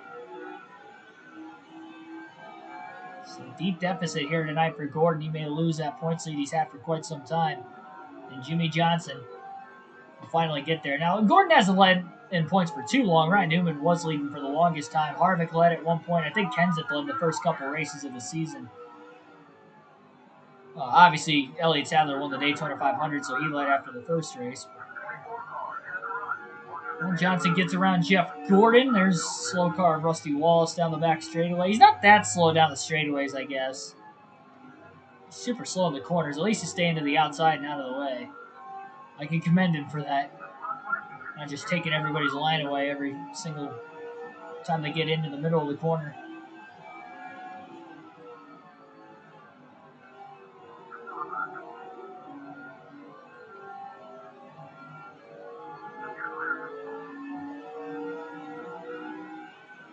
Up to 9 likes on the channel. Make sure you hit that like button if you haven't already. Try to get up to 10 right now. We're very, very close.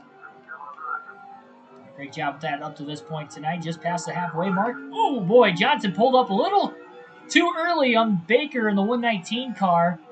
Stacked him up enough that Jarrett will make the move now into turn 1 on the inside of Baker. Close call there for Jimmy.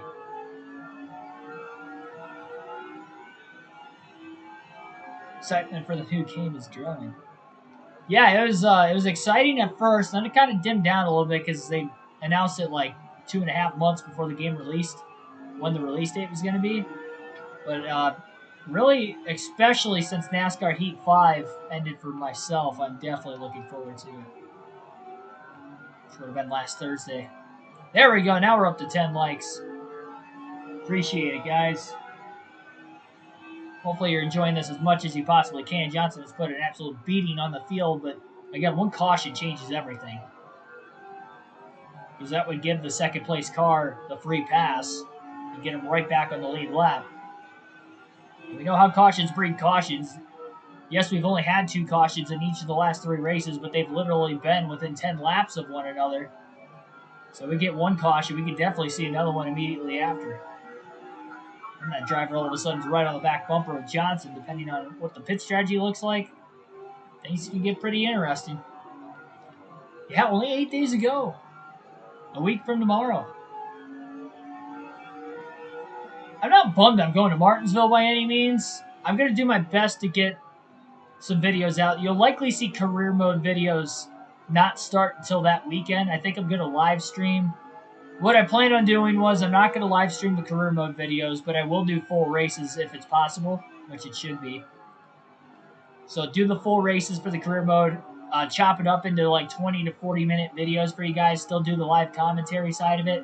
And those will be premiered on nights that they actually premiere. And then the live streams will be the championship mode or the season mode, whatever they'll call it. And I plan on doing 2 seasons. One with a fan-voted driver, which will be the first season for you guys. If we have custom scheduled, then we'll run the custom schedule with that. And if not, then we'll just still have the fan-voted driver for the first season. Second season, I'll use my favorite driver, Ryan Blaney. So those will be the 2 season modes. And then the career mode, honestly, without there being an Xfinity or Truck Series, it's kind of beneficial for you guys that like the career mode. That means we can do more seasons of it. We don't have to stop when we win the championship. We could probably run 4 or 5 seasons in the career mode before the next NASCAR game comes out next year, so it'd be pretty cool. Do I watch Michael Brooks? Sometimes. I'm subscribed to him. I've subscribed to as many NASCAR YouTubers as possible because I try to give the appreciation support as much as I possibly can. I don't watch all of his stuff, but Rusty Wallace finally got in the way of somebody significantly as Ward Burton got into his left side. You see the scuff marks on the side of the 2. If we're going to see a caution today, I just really think it's going to be because of Rusty Wallace. He's just trying to stay on the track, though, in case there's any more DNFs the rest of the race that he can try to surpass him, get all the points he can. He's one of the drivers just outside the cutoff line as well. I think he came in 13th or 14th in points.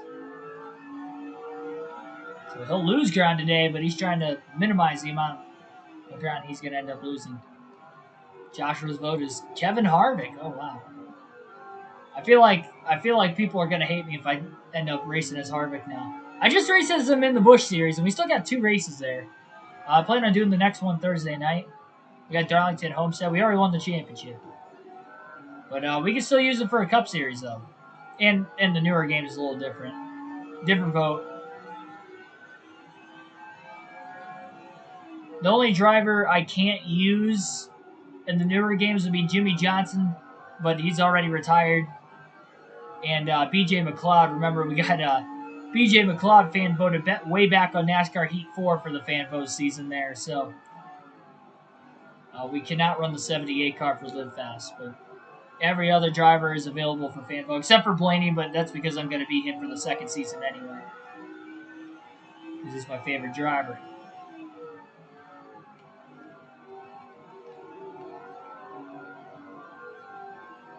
But Bruce is pretty hilarious, though, at times.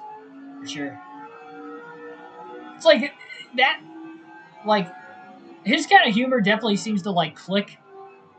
Like, on YouTube with, like, video games, that kind of humor that he has is, like, almost perfect for it. Like, kind of like a raging humor. And it can be funny, for sure. It can be funny. There's sometimes it's a little, like, too extreme, but that's just kind of for me. But, you know, outside of, like, the comedy side of thing for him, he's a really nice person. He's a really great person. So, yeah. Big fan of Michael. He's an overall great guy. Definitely try to subscribe to all the NASCAR YouTubers you possibly can. I mention it with me all the time to subscribe to this channel, but you know, if there's any NASCAR YouTubers that you watch and you're not subscribed to them yet, subscribe. Even if you only watch their videos from time to time, subscribe, help them out. They're on a particular journey just as much as I'm on mine, so every sub goes a long way.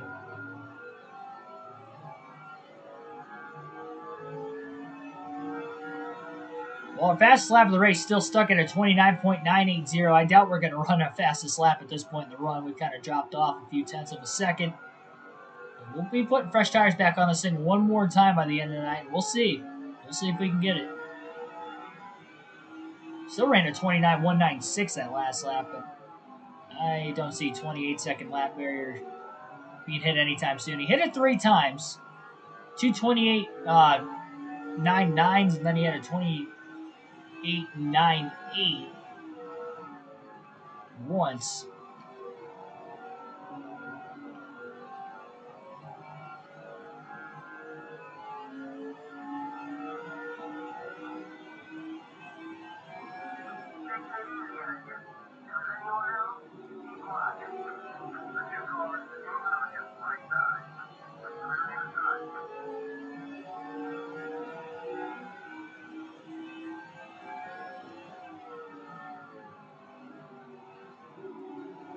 How many times have we passed Rusty Wallace since he came out at lap 160? Like 3 times already?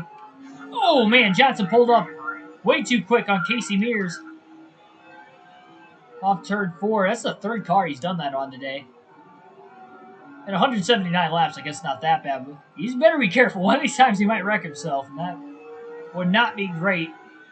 That's another thing Johnson's got going well for him. Yeah, he hasn't led the points this year, but he also hasn't DNF'd. It's a good thing, too, because and these 10 drivers that are going to make the chase, they are going to be very competitive. And it will be a very competitive championship when everything resets. Is Johnson not DNFing and still not leading the points at all this year, despite having quite a few top 10s? I mean, that just goes to show how tough of a series this is at this time period in NASCAR. There are a lot of strong race cars out here. And a lot of drivers in this field that went on to win, you know, 18 or more races. Casey Kane, Greg Biffle, and that's like more the mid-card kind of guys. The Labonte brothers, Tony Stewart, of course, Jimmy Johnson, Kurt Busch, Matt Kenseth, Kyle Busch in another year. Like even Jamie McMurray won about 7 races. I mean, that's not bad. Clint Boyer would come on a year or two later. He won 10 races. Denny Hamlin came on a couple years later. He's won over 40 races now. A few Daytona 500s. Dale Jarrett, former champ in the series at this time. Jeff Gordon.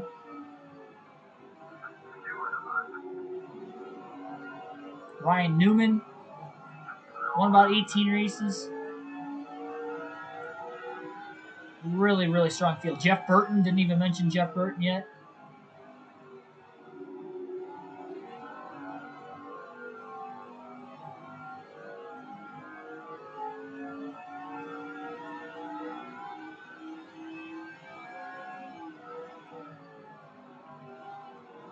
Oh, you won the All-Star race. Well, at least that's good for your underfunded team. Getting that extra $1 million bonus. Yeah, so my goal of the career mode on NASCAR 05 that I'm playing offline is I'm trying to, like, I'm racing my way through the series, but I want to be an owner championship in every series too before I stop. And I'm not racing and owning in the modified series, but I'm looking like I'm going to win that title this year. Already won my modified driving title and driving title in the truck, so I'm going to own a truck probably next season. I should have the funding to do it. Try to win as many races as I can as I move my way up the ladder and earn as much money as possible to do all that. Earl Arnold Jr., welcome to the stream.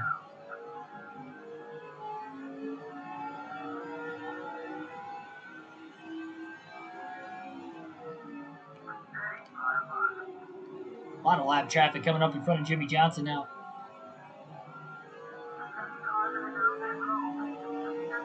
Pit window is open. We'll be seeing pit stops for the second time tonight. Likely the last if we do stay green to the end. 3 wide up there is going to get pretty narrow. Can't tell. I think Derek Cope wanted to hit pit road that time. Oh, actually, no. He just got held up behind the slow car of Rusty Wallace. That's why everybody was as bunched together as they were. Oh, Cope! I think he might have just nudged the 2 of Wallace out of the way getting into turn 1. A little bump and run there. Getting aggressive.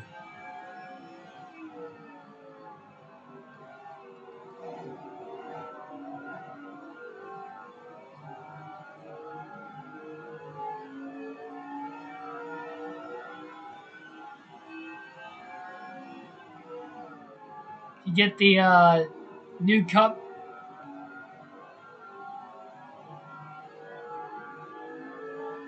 If I get a game in Cup, it would be BJ McLeod 78 and AJ Truck Haley Deegan. Well, the next game is only going to have the Cup Series, so you might be able to be AJ in the Cup Series. He did run part-time. He actually won a race, so I'd expect him to be in the 16 car in that game if I had to guess.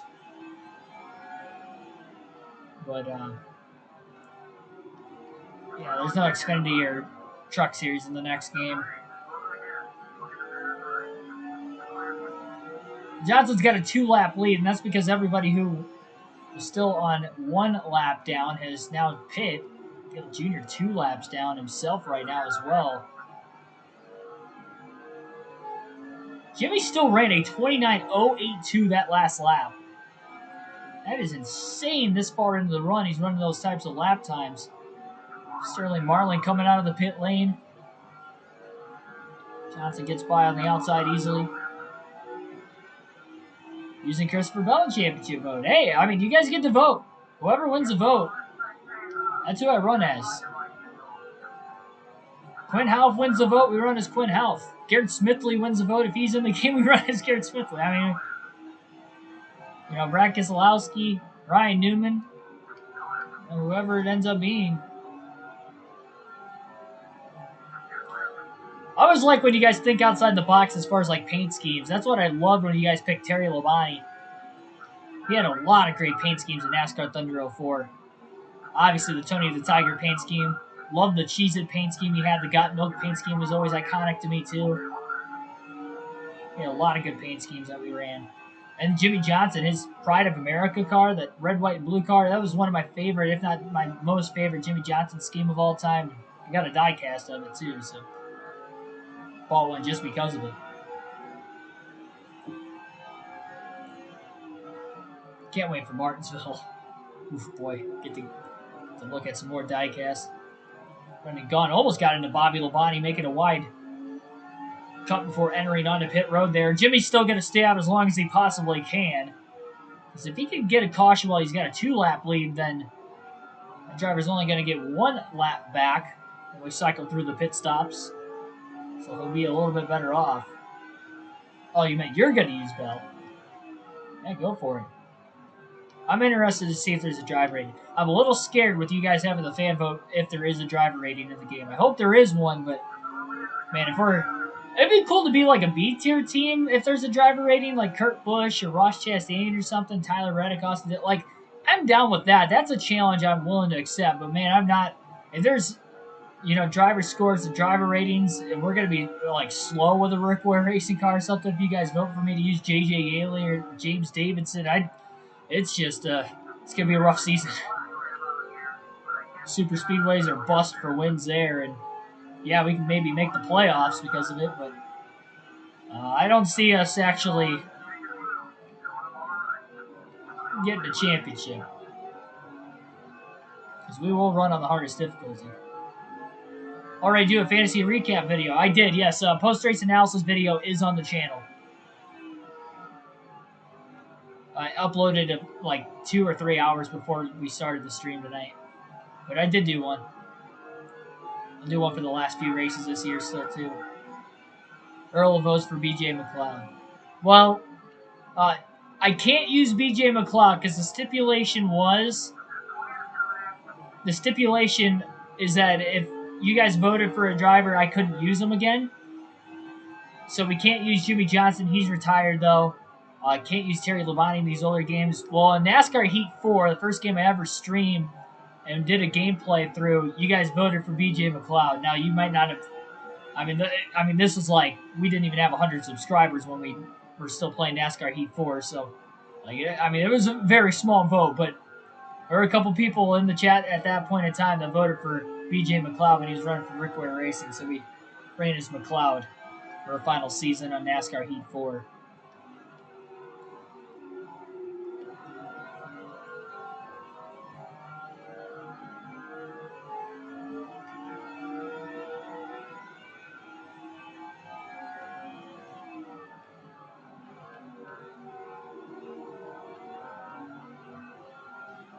Won the Xfinity title with Bell in Heat 4. I think we had Bell picked as on Heat 4, if I remember right. Either him or Brandon Jones. I know it was a Joe Gibbs Toyota. Another blown engine on the inside of the racetrack. It will be Doug Ferguson in the 147 car, who is having some issues. He'll make it to pit road. We stay green. Could this be our third caution-free race of the season? Johnson's hoping it stays caution-free, or if we are going to get a yellow, he hopes it comes before he makes his second and final pit stop of the night. Then I withdraw my vote. Well, you can vote for somebody else.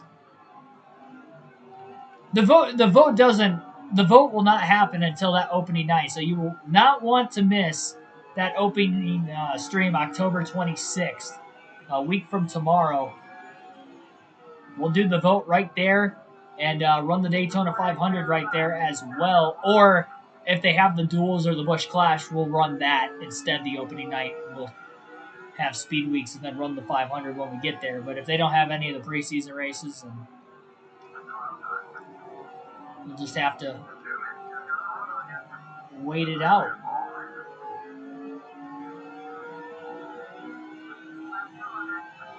We'll have 100 to go this time by...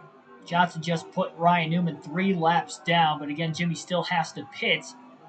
Newman being that close behind the 12 car, he'll get 2 laps back. I'm just hoping for a caution at this point. Jimmy, even on older tires, driving away from him. He has been much faster in the second stint than what he was in the first, and he was super fast in the first tire stint of the race as well. 100 to go this time by at the Magic Mile. Jimmy Johnson trying to make NASCAR history and lead every lap in this race. He's got 100 more to go. He's already led the first 200.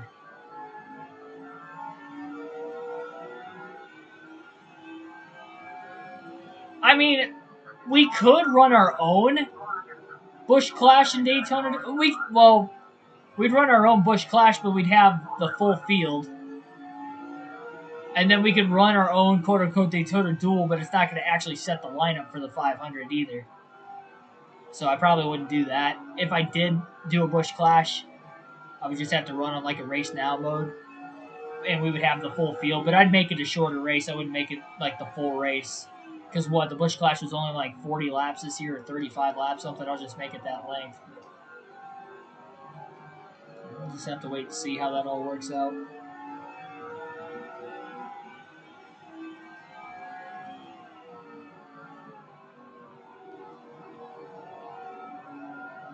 I'm pumped for the new game. Glad you guys are too, both to play and watch.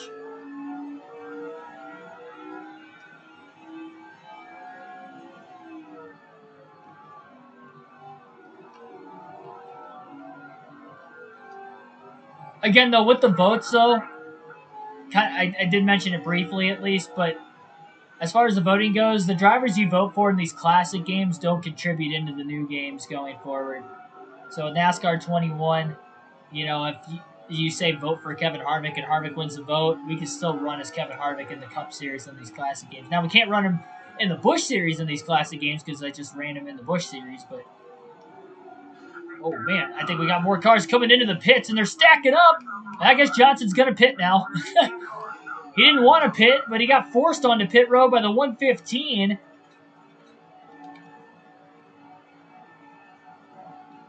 A couple of those lap cars in front of Johnson were going to pit, and he had nowhere to go.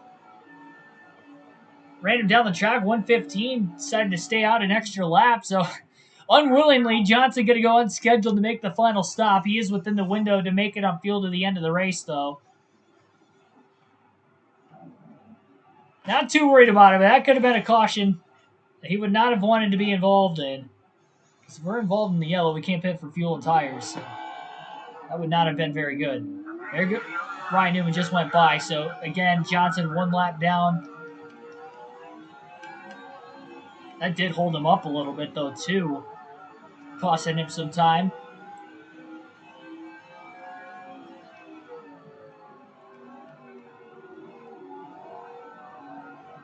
Two by two up there. I think Newman's ahead of it. 95 laps to go. Oh, man, contact. Heavy contact in 1 and 2. They're 3 wide now. They're going to make it off the exit of the corner? They did. Things are getting aggressive all of a sudden.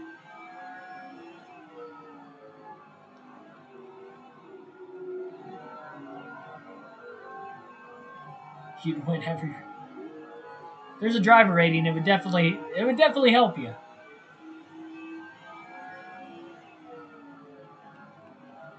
I mean, if there's no driver rating, it's not going to make a difference if you do use a Rick Ware car versus a Hendrick car. I love that Valvoline paint scheme, though, for Kyle Larson, so if he somehow won the vote, I'd be running that probably more often than any other scheme. Got to see him win with that paint scheme, though, too. Twice. Nashville and the Coke 600. I think he went undefeated with that scheme, and I saw him win 2 of those races. 75 car trying to block Jimmy Johnson. Johnson races to the inside of him. Top car's being a little bit more aggressive here in the final 100 laps. Not giving the 48 any leeway like they were earlier. Bobby Labonte only 1 lap down. He is in desperate situation here of hoping for a caution.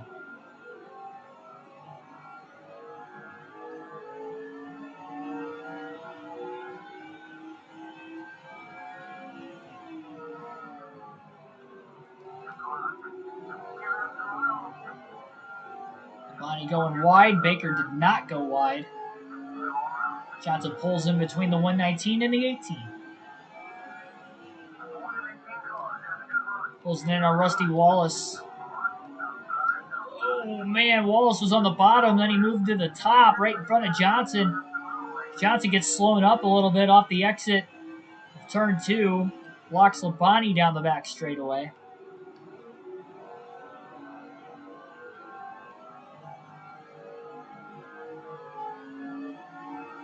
Yeah, different game. So every setup you had from NASCAR Heat 5, yeah, throw it out the window. It is going to be a completely different game. The cars are going to handle different with the same setup you would have had before. It's one thing we're trying to get used to. You can translate some, from one game to the next. The only difference is this is a completely different game. Like, it's a different developer. Like, it's not going to be exactly the same. It's going to be more in depth too. It seems like from a setup standpoint too. You change a lot more stuff throughout the course of the race, also, which is a pretty cool feature.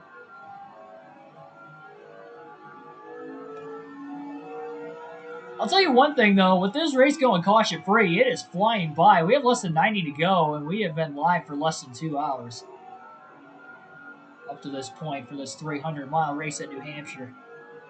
As far as the mileage goes, it's not one of the longer races, but still, caution free definitely helps with it. Ryan Newman, last car 1 lap down. The first car also 1 lap down. So if he goes 2 laps down, we get 1 caution. He's only going to get 1 of the 2 laps back. So that will save Jimmy if we do get 1 yellow in this race. Already deleted my mental notes. Block it out.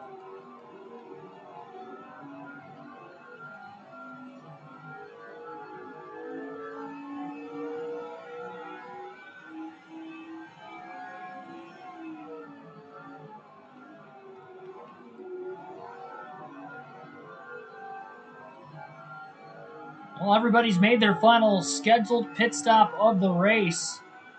I don't believe everybody can make it upfield at the end, though. We saw some guys pitting in about lap 185 earlier. About a 115 lap run. Johnson made it about 109, 110 laps on his opening run of the race. I'll have to go about 95, 96 laps to the end on this fuel run, which is no big deal for him. So there are some drivers that are definitely going to want a caution.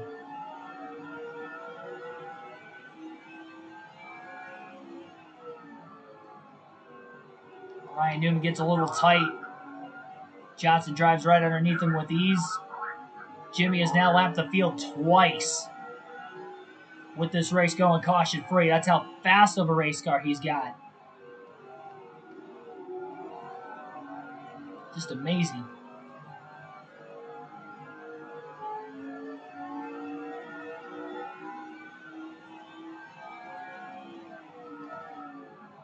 Yeah, hopefully there's more, like, you can actually run the outside at tracks. You can actually run the outside. Like, there are some tracks in NASCAR Heat 5, Bristol, Kansas, Vegas kind of worked with it. But, like, if you tried to run the high side at Chicagoland, which was a really good lane there in the last game, like, you couldn't, like, it just, for whatever reason, wasn't as fast. You can run it at California. I liked running it at California, but it wasn't every track. Hopefully that gets fixed.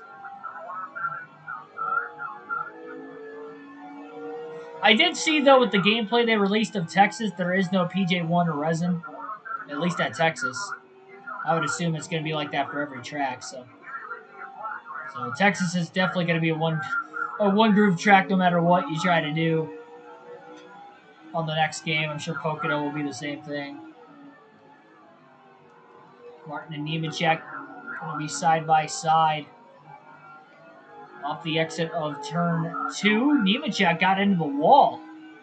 Off the exit of turn 2, giving Mark Martin the drive underneath. Martin drove it in really deep, down to the apron.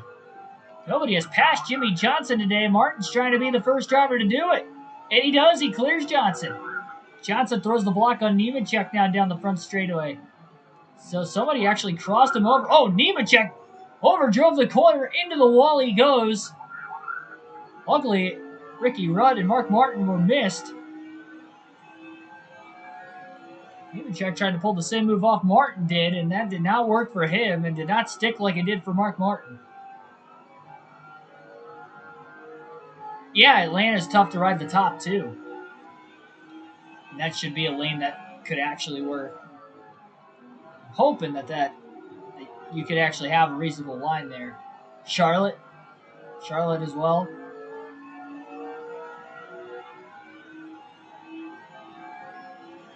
Blowing engine down on the inside of the racetrack. Casey Mears in the 41. Oh, wow! Big wheel hop for Johnson, getting back to the gas off turn 4. My eyes about popped out of their sockets. I don't know what happened there, but I thought we were going into the tire barrier at the end, at the front of the pit road entrance. Of all the things that could have happened there for Jimmie Johnson, that would have been absolutely terrible way to end this race.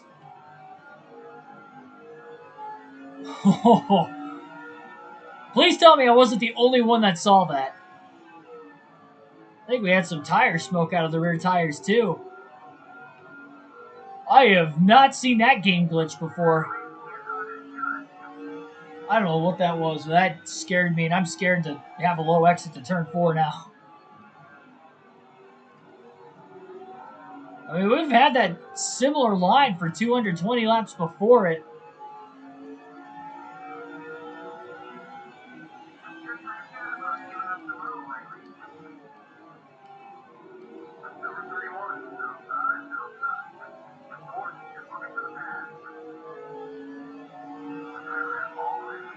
Joshua saw that, alright. Wasn't the only one, I wasn't just seeing things. Man, oh man.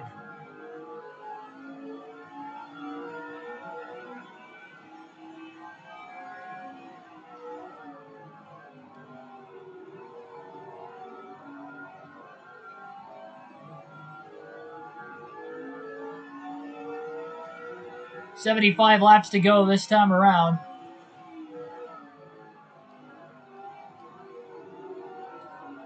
As soon as that happened, I lifted immediately just to make sure it wasn't going to jump up into the outside wall.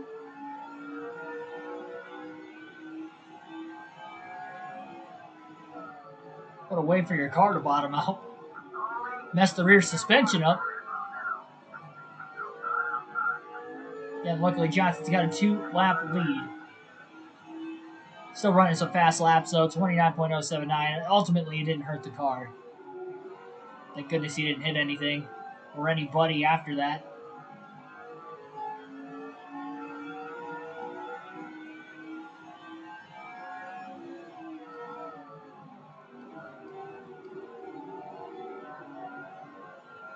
That was probably the closest we've been to a caution so far today.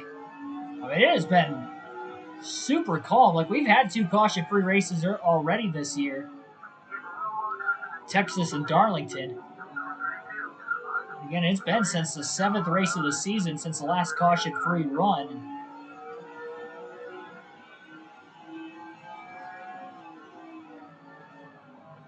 An 11-race stretch between the last caution-free race and this one.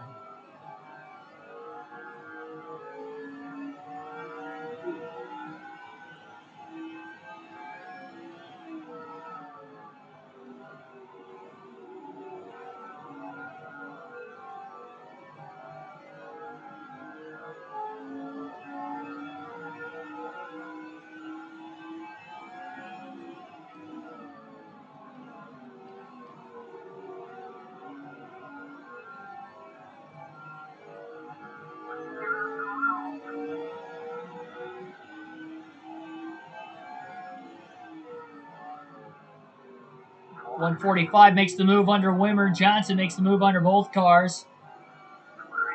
Taking them 3 wide as they merge off turn 4. We'll alternate through the different camera angles for the final time in the race today over the next 8 laps. 71 laps to go currently at New Hampshire.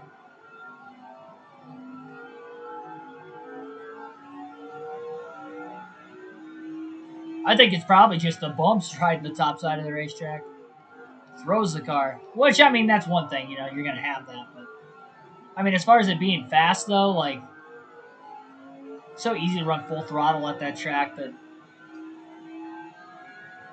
you know, running the top just, unless you absolutely have to, doesn't really do much.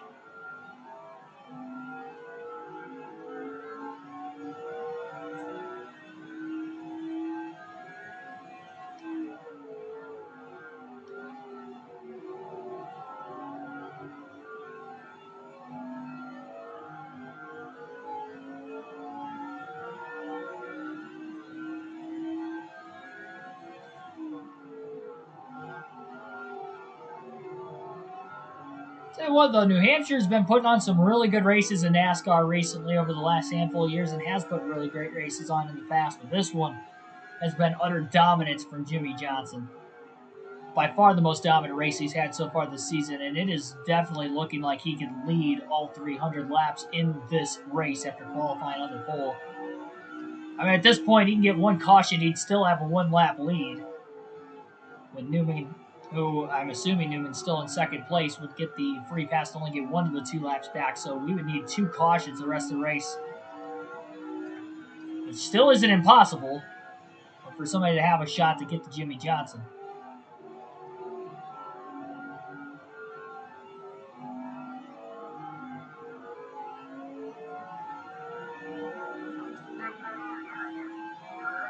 Rusty Walls once again.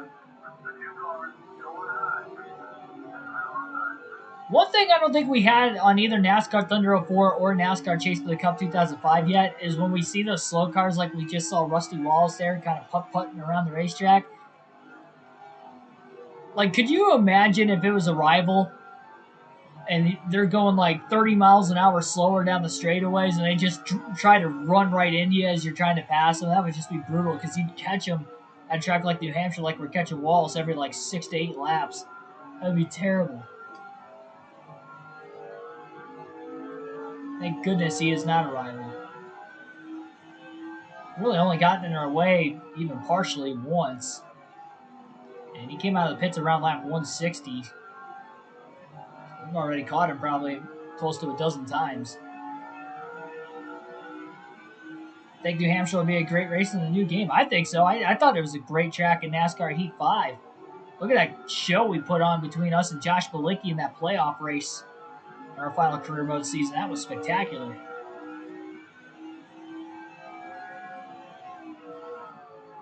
I think it could be a great race.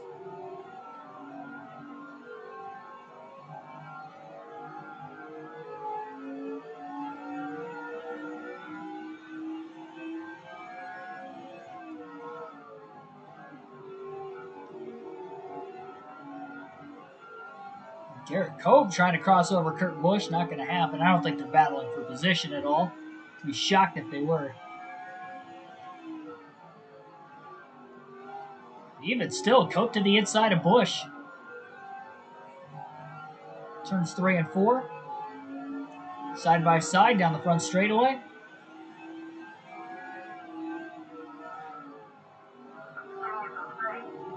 Cope going to go wide and give Jimmy Johnson some room. Cope will lose another lap. Johnson not quite clear off the exit of turn 2, so has to give Cope a little bit of room on the high side.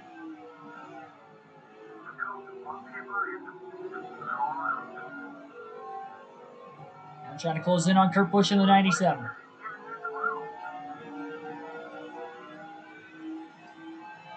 Go back to the far chase cam for the rest of the race now today. This time by, we will have 61 laps to go at the Magic Mile at New Hampshire. Johnson clears Kurt Busch to put him another lap down off the exit of turn 2. I think it's possible Johnson could actually lap the field 3 times. It's going to be difficult to catch Newman another time before the end of the race, but it is not impossible.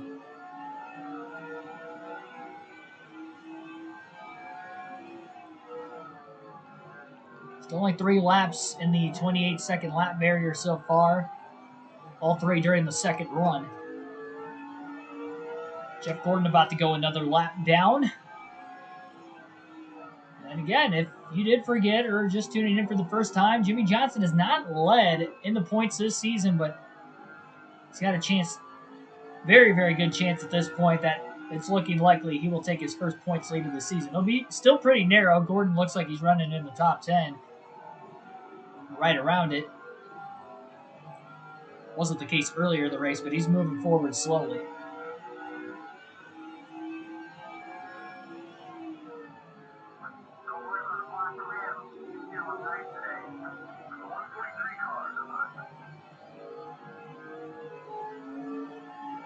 Johnson tried to slide up in front of Gordon that time, couldn't quite do it. Gordon giving him plenty of room. Teammates racing super nice with one another right now. Gordon knows he's in danger of losing the regular season championship lead, but he'll live to fight another day. And today's not one of those days.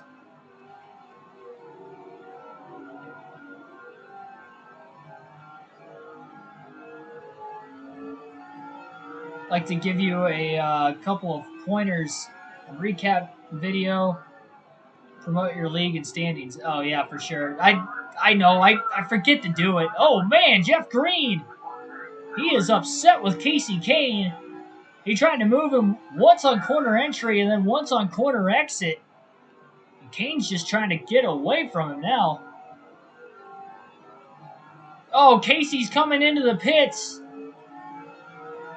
Problems for Casey Kane after Jeff Green had hit him twice. Maybe he had a tire going down.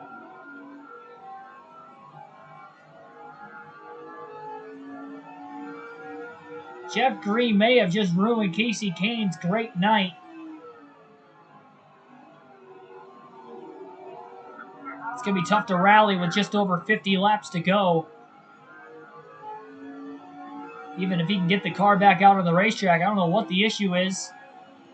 He is making his way back out of the pits. I think he did just come down real quick to maybe change the left side tires. But yeah, I do need to update the standings. I forget to do it. I was talking about it during the regular season, but I have not talked about it in the playoffs at all yet. So I will definitely do that the last few weeks going forward.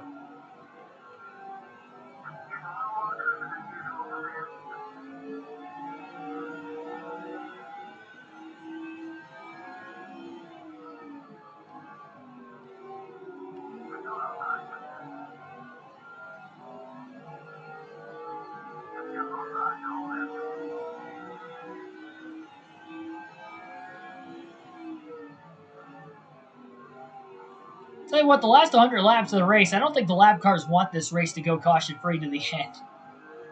They have been super aggressive, not only with the leader Johnson, but with each other. Probably more so than with the race leader, knowing that Jimmy's got such a gigantic lead now, a couple laps on the field.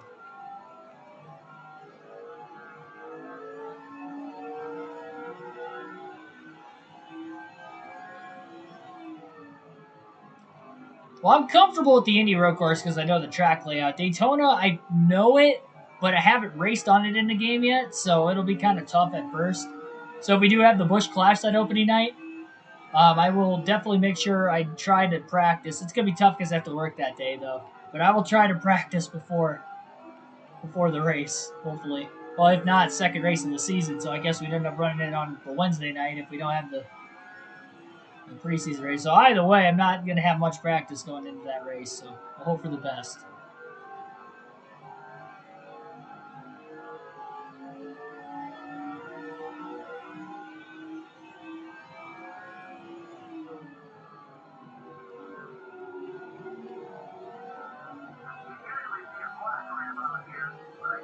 So car Rusty Wallace coming up again.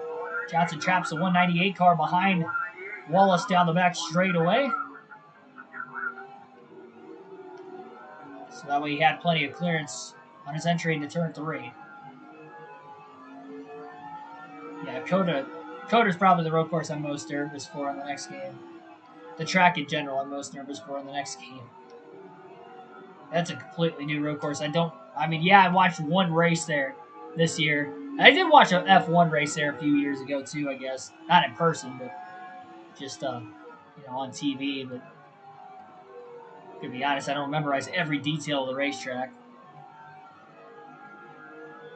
I don't have iRacing, so I don't have extra time to practice. 50 laps to go now for Jimmy Johnson at New Hampshire. Continues to clip the laps away under this fast race pace as we're still caution-free. Again, he's led every lap up to this point. Earl Arnold Jr., congratulations, man. 9th place in your first race in the Mexico Series. About to do second. Oh, you talk about iRacing?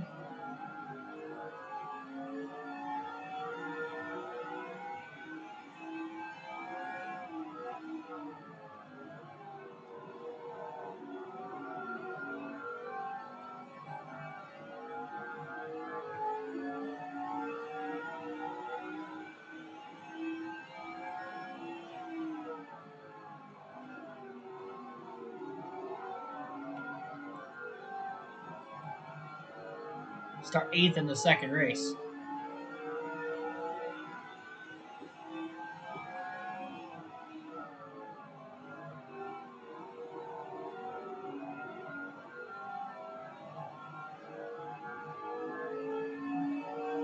We'll experience with Coda and F1. Yes, I don't have iRacing or F1, so I gotta struggle. Anybody that's had kind of on a simulator but not iRacing, gotcha.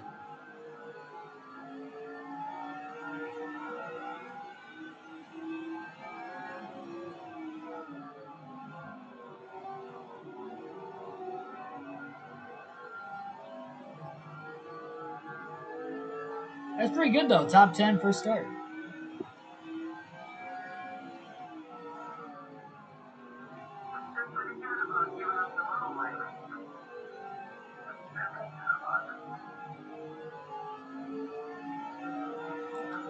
Craig Biffle, Brendan Gaughan, next 2 lap cars ahead of Johnson.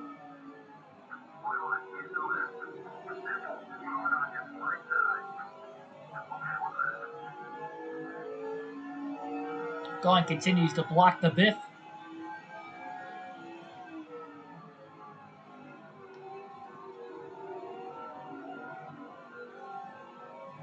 I could almost guarantee the domination you're seeing out of Johnson tonight will not happen in the Brickyard 400 tomorrow. I could be wrong. But I doubt it. We'll have to wait and see.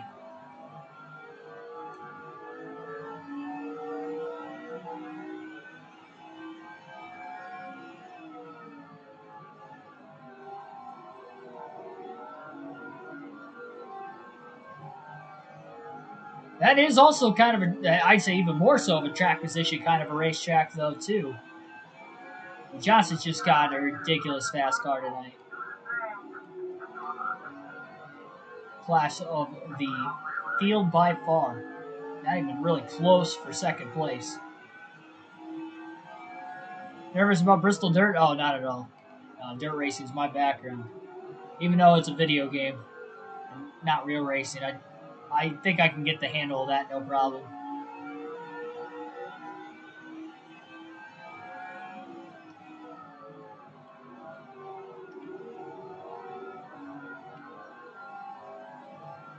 I will say, though, going back to the paint schemes, and he kind of reminded me a little bit because of Dirt Bristol, and I know this guy's really good at dirt racing, that'd be Christopher Bell.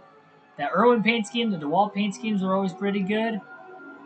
I think that, I'd be down for racing as Christopher Bell. Love that Irwin scheme. Stanley as well, I believe. He's got, like, 3 really good paint schemes.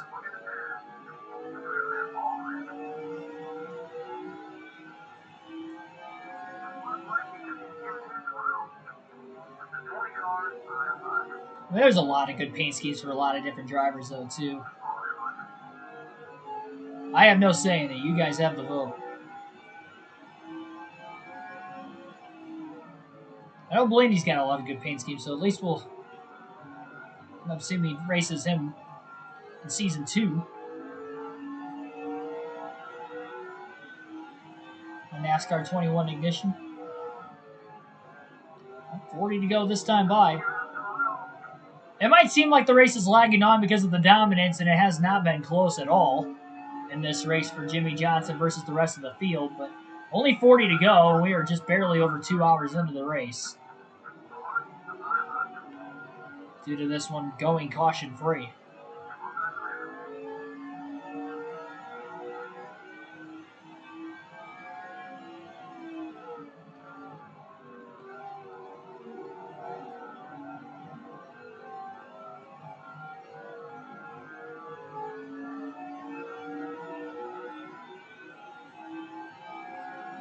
It'll be a little bit different between the trucks at Eldora and what you'll be doing with the Cup Series on Dirt Bristol, just because the Cup cars have a lot more horsepower than the trucks on that package style racetrack. But I'm sure you'll be all right. I'm sure you'll get the hang of it. Even though it's NASCAR Heat 5, at least you have some dirt racing experience with video games. No experience on dirt.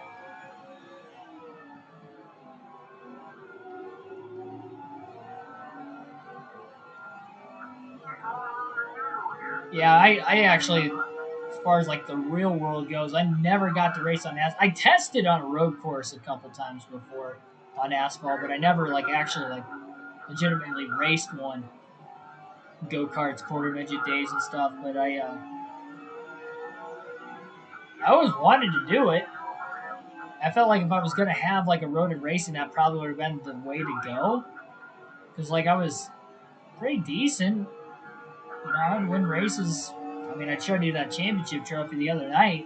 You know, locally at least, but it wasn't really getting me anywhere. So I was willing to, you know, test the waters of asphalt racing, legitimately to like try to get into a stock car, but just never came to be. Obviously, I wouldn't have had sponsorship and would have had to start locally. See, a lot of the local tracks near me too are dirt. Like Toledo Speedway would be asphalt, but then also Sandusky Speedway. But outside of that, I mean, there's like no. I don't even know of any other like asphalt short tracks anywhere near me. It's mostly dirt racing around where I live.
Johnson continues to pick them up and put them down as far as the lap traffic is concerned. Two more cars on another decent gap. I mean, you got to give kudos to the lap traffic. For the most part tonight, they have been super, super friendly in getting out of the way of the 48 of Johnson. Man, I mean, only Ryan Newman, or sorry, six car got my head again. I was calling Mark Martin Ryan Newman a couple times last night, too. It's because he's in the six, but Mark Martin was the only driver that even attempted to cross us. So, well, I guess Joe Nemechek attempted to, but he failed. Couldn't quite do it. But Martin was literally the only car in the field that has passed Johnson in lap traffic, and he crossed him over after Johnson had lapped him. And that was the third lap down, I believe, that Martin would have fallen at the time.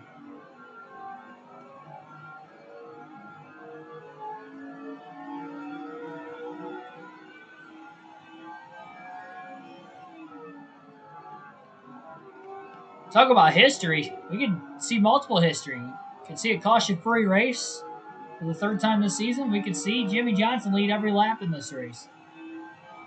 So impressive to do that.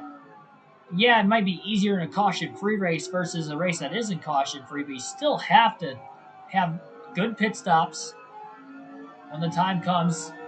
He only had to pit twice tonight. Both pit stops were super clean. They were fast. And obviously he built himself up a nice lead beforehand, but also, again, you got to hope it doesn't go, or we don't have like untimely cautions that could cost him the lead. So just, I mean, the most straightforward race. We're assuming it was going to be a two-stopper anyway, as long as it stayed green, but having the fast car on top of it only makes it even easier for Jimmy Johnson.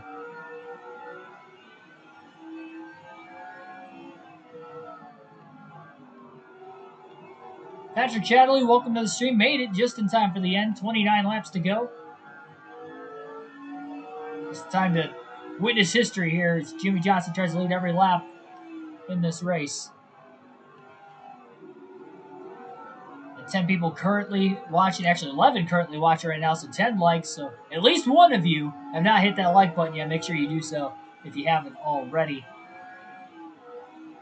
Subscribe as well if you haven't already for more daily NASCAR content. Again, the post-race analysis video is on the channel from the Texas race from yesterday as well. Put a different spin on it, and hopefully you guys enjoyed it. I will make sure I talk more about the actual Fantasy League standings going forward for sure. That would definitely help promote it a little bit better for next season. Great turnout for the playoffs though this year. And regular season for that matter, but a lot of you guys are not forgetting your lineups in the playoffs as well. Oh man, they stacked up 3 wide right in front of the race leader. That off the pace slow car, Rusty Wallace, got in the way of Barry Baker and Robbie Gordon. And Gordon had actually sideswiped the 2 of Wallace.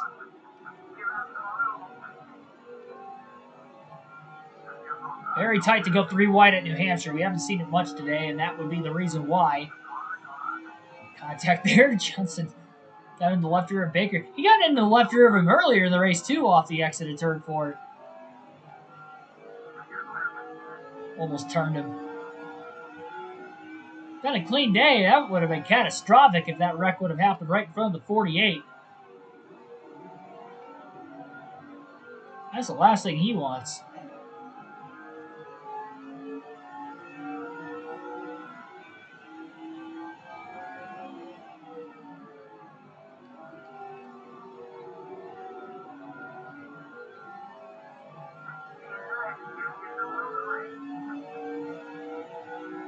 Yeah, he had the Irwin Tools paint scheme at Bristol for the dirt race earlier this year, too. I think he had it for a couple more races also. I just wouldn't be able to tell you, but I remember he had it for the Roval, like you mentioned, the dirt Bristol also. I love that paint scheme. I even really liked Harvick's Mobile 1 paint scheme at the Roval, and that was a little different from the Mobile 1 scheme he had ran for most of the season. The white flames and the white, it almost kind of looks somewhat like Tony Stewart's Mobile 1 car when he drove the 14. Somewhat similar. The white flames wasn't as many flames. And instead of just an all white hood, it was like stripes on the hood for Harvick's car the other week. But not bad. Pretty slick. Harvick's always had some great paint schemes, though. I feel like from start of career to end of career, if you had to name me one driver that has probably the top-notch paint schemes, no matter what they change it to, I think Kevin Harvick's the guy. I mean, his rookie car, for whatever reason, even though it was all white with the red lettering, solid. Even with the black lettering, I liked it. The Goodwrench car it was silver or chrome on the front and then the black rear. The Shell Pennzoil car, that was the first Shell Pennzoil car, so at the time it was fresh.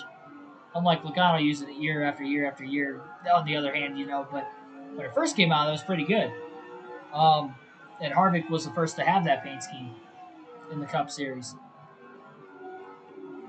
Some cars pitting, and some of the drivers that weren't going to be able to make it on 2 stops today because they pitted early on each of the first 2. Probably not expecting this to go caution-free, but that's the price you pay if it does. And right now, we still have not had a caution as we make our way to 20 laps to go off turn 4 this time by New Hampshire. But that was just with the 29 car. Then his Busch beer paint schemes have been solid. His Budweiser schemes are really good. I know the 8 is iconic with the Budweiser schemes, and Dale Jr. drove the 8 car and had the Bud sponsorship. But honestly, I think Kevin Harvick's 4 and in the 29 car, his Budweiser schemes are a little bit better. Not the black and red one so much, but the red and white. Love those schemes as well.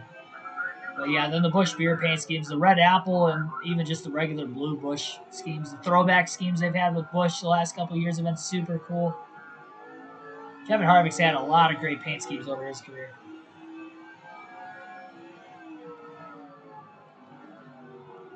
Doesn't matter what sponsor it seems to be. Even Mobile 1, his paint scheme's not that bad either. Just the last weekend I thought was probably the best Mobile 1 paint scheme I've ever seen on the car.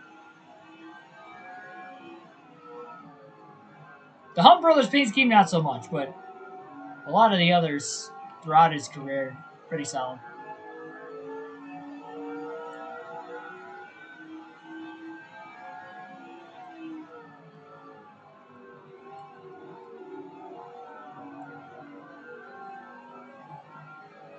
Who's not 3 or more laps down? Ryan Newman was in second, and I believe Bobby Labonte as well.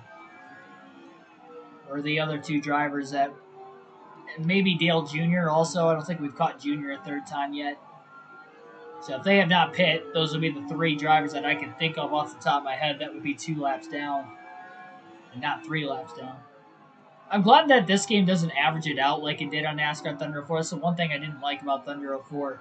It's like you would be more than a half a lap down and it would show you a lap down even though you weren't. And it would get me confused as far as strategy went if a caution ever came out. Like, wait a minute, I don't think the leaders passed me, but did they? Or if I was leading, I thought I had a lap on the field, but I really didn't. Had a half a lap on the field. Yeah, the subway paint scheme was really good from Harvick the races he used it for. Got to see that one in person at Bristol, too. That was pretty slick under the lights. That's just the recent paint schemes. Got 15 laps to go. Dale Jr. is up the way down the back straightaway, it looks like. 177 car going low to try and make a pass on the 143. I believe he's coming into the pits. Maybe not. Looked like he was going to and then decided not to. Drove in really flat like he was going to make his way to pit road.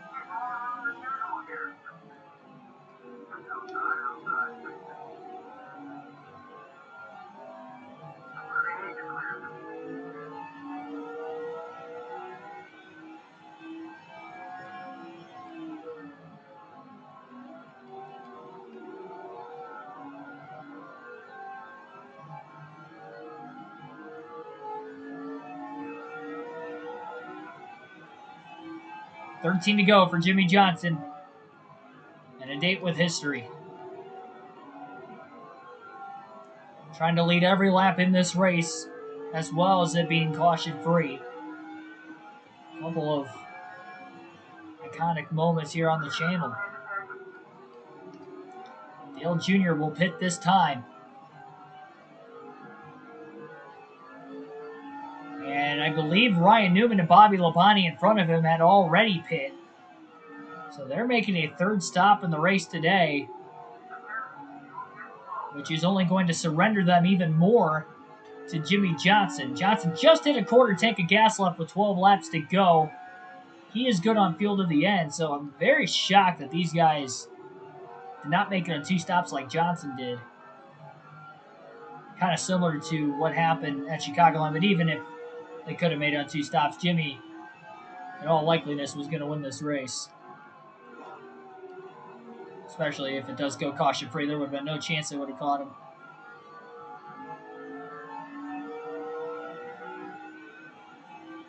This might be the largest margin of victory ever on the channel. I don't think we've led by more than 2 laps at the end of a race before. Knock on wood, we at least make it to the end still. 10 to go. Johnson really flat into one, slides the tires underneath of Scott Wimmer. Shoves up the track, but kept it off the wall. On the other hand, Scott Wimmer did not keep it off the wall. Rusty Wallace was on the high side, kind of made for that awkward entry because Wimmer was trying to get around him, and Johnson may have taken Wimmer's line away down to the bottom. Wimmer obviously slower than the leader. 9 laps to go.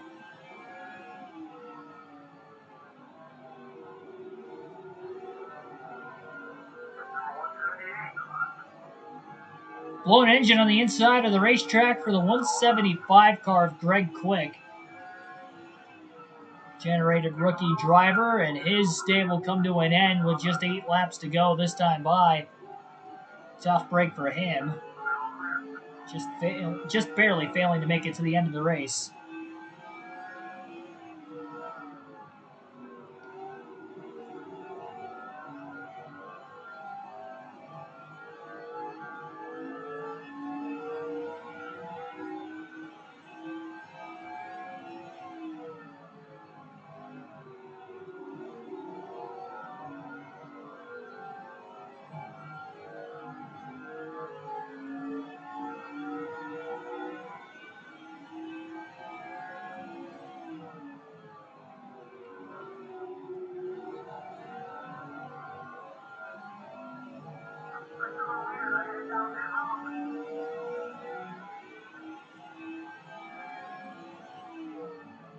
wonder if there's going to be anybody that's able to make it on 2 stops outside of Johnson. Still got drivers trying to push the limits. Could scramble that finishing order inside the top 10 up. Johnson's got 4 laps on the field now. Somebody tried to stay out as long as they could. 5 laps to go this time by. We only get 1 attempt at a green-white checker finish as well. If we did get a caution at this point in the race.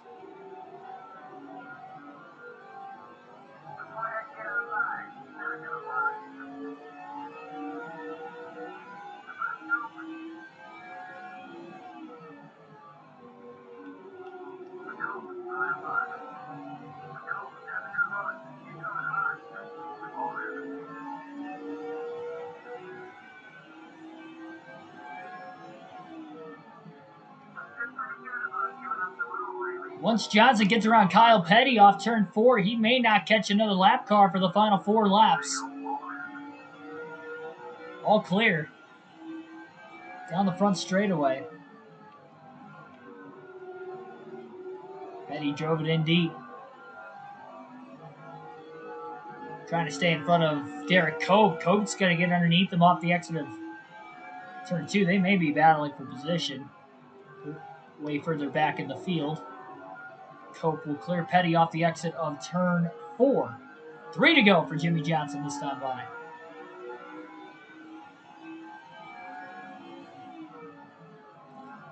I feel like if we did get a caution at this point, to get the, I guess overtime, if you would, green-white checker finish, because you do get 1 attempt at it, they might as well just end the race, because nobody's going to get 4 laps back. They'll get 1 lap back with a caution, and then maybe get a second back after, if they could somehow get around Johnson on the restart, but that'd be it. Might as well just end it under the yellow. 2 to go. I guess we'll catch Rusty Walls again. I should have known we were probably going to catch Rusty one more time. He checked up a little bit in the center of 1 and 2.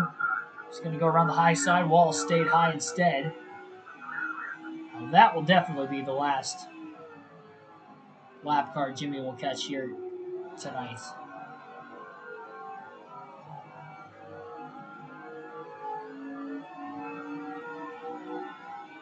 White flag in the air, 1 lap to go. No cautions come out on the final lap of an EA Sports NASCAR video game, so this is it. Caution-free race for the 3rd time this season in the Cup Series, our first since Texas, which was the 7th race of the year. This New Hampshire race is race 18, and 7 races to go.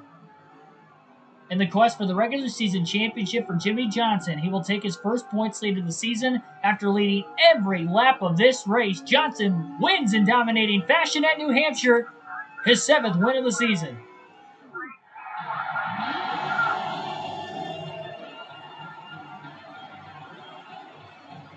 Big time win for Jimmie Johnson. And he's going to celebrate with a victory lap. Not a Polish victory lap, but just the traditional victory lap here. Going old school with the victory celebration. I did do a little bit of a burnout on the front stretch, but what a win for Jimmie Johnson. Making NASCAR history. And this has to be the largest margin of victory ever on the channel. Of course, he had to pit 1 less time. But, even without that, he would have won the race with ease. I think we can all agree on that. Well, the finishing order definitely got randomized. Bobby Labonte actually fell back to 9th place. Tough break there. He was in the top 5 for a large portion of this one. But 2 hours, 27 minutes. No cautions, no lead changes. Johnson led every lap from the pole. That's a pretty quick New Hampshire race. My goodness, 2 hours, 27 minutes to finish a Cup race? Because it went caution free. That, I don't see races less than 2.5 hours too often. Again, Johnson with the win. Ryan Newman ended up 2nd. Dale Jr. 3rd. Kevin Harvick 4th. Tony Stewart rounds out the top 5. Dale Jarrett 6th. Kurt Busch 7th. Casey Kane still ended up with a good day despite having to pit a little early for a flat tire after Jeff Green may have punctured his tire, making contact a couple times with him earlier in the race. Bobby Labonte finishes 9th. Sterling Marlin rounds out the top 10. And Got to see where Jeff Gordon finished this race. I think Gordon DNF'd late in the race. Because I don't see him. Yeah, Jeff Gordon finishes 33rd. So we had a lot of cars that blew an engine. I didn't even realize it. Wherever. I don't know where Quick was in the finishing order. Was it Greg Hicks? Maybe it was Greg Hicks in the... No, it couldn't have been.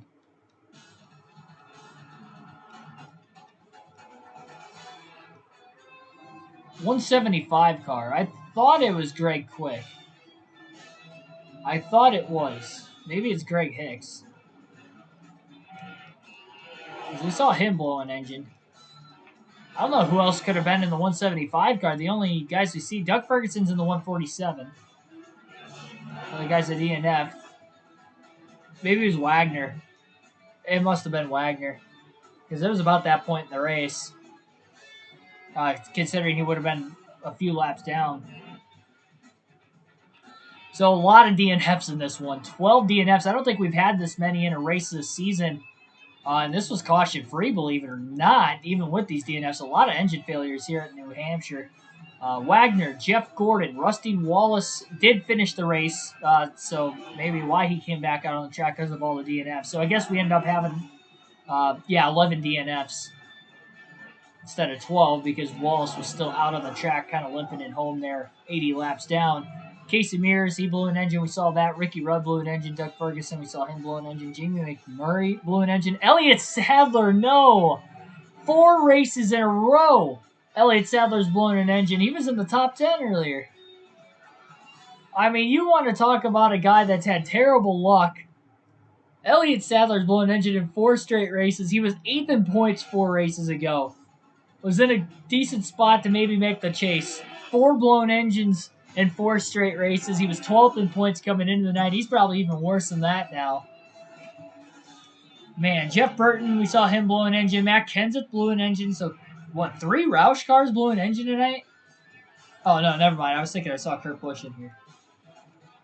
Michael Waltrip blew an engine, and then Randy Norton blew one 27 laps in. A lot of engine failures.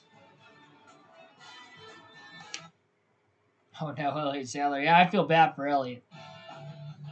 Jimmy Johnson takes the points lead for the first time this year. There is Jimmy in victory lane at New Hampshire in the New England 300.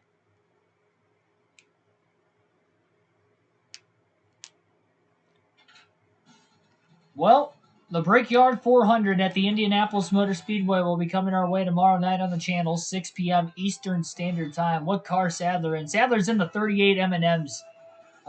Robert Yates Racing Ford. Yates had that happen in real life the year of this game. Was it 2004 he had all those engine failures? I was thinking it was maybe 05 or 06. Oh, that's calendar. My bad. Standings. Jimmy Johnson, first points lead of the year. He went from 19 points off the lead to now having a 100-point lead for his first points lead of the season. That's because Jeff Gordon blew an engine. Gordon falls from first back to third in the running order. He had rallied after really being around 20th at the beginning of the race to getting inside the top 10, but unfortunately blowing an engine, finishing 33rd, was not on his agenda. Kevin Harvick still 4th in the standings within 190, but that will be the points gap. So Johnson's got a comfortable lead, but by all means, I mean, still mathematically, Newman, Gordon can take the lead. Harvick can't mathematically take the lead because you can't outpoint somebody by 176, but you can score as many as 190, so you can definitely cut that super close, depending on what happens in the races going forward. Matt Kenseth has the last spot right now on points over Rusty Wallace by only 24 points, and poor Elliott Sadler loses another spot in the standings back to 13th, and look at the points difference between him and Kenseth all of a sudden. It is almost 200 points. It's 160 points exactly, so he is about a full race worth of points now outside the cutoff line. Let me do a quick racing reference search here. I need to see how many DNFs he had in real life in 2004.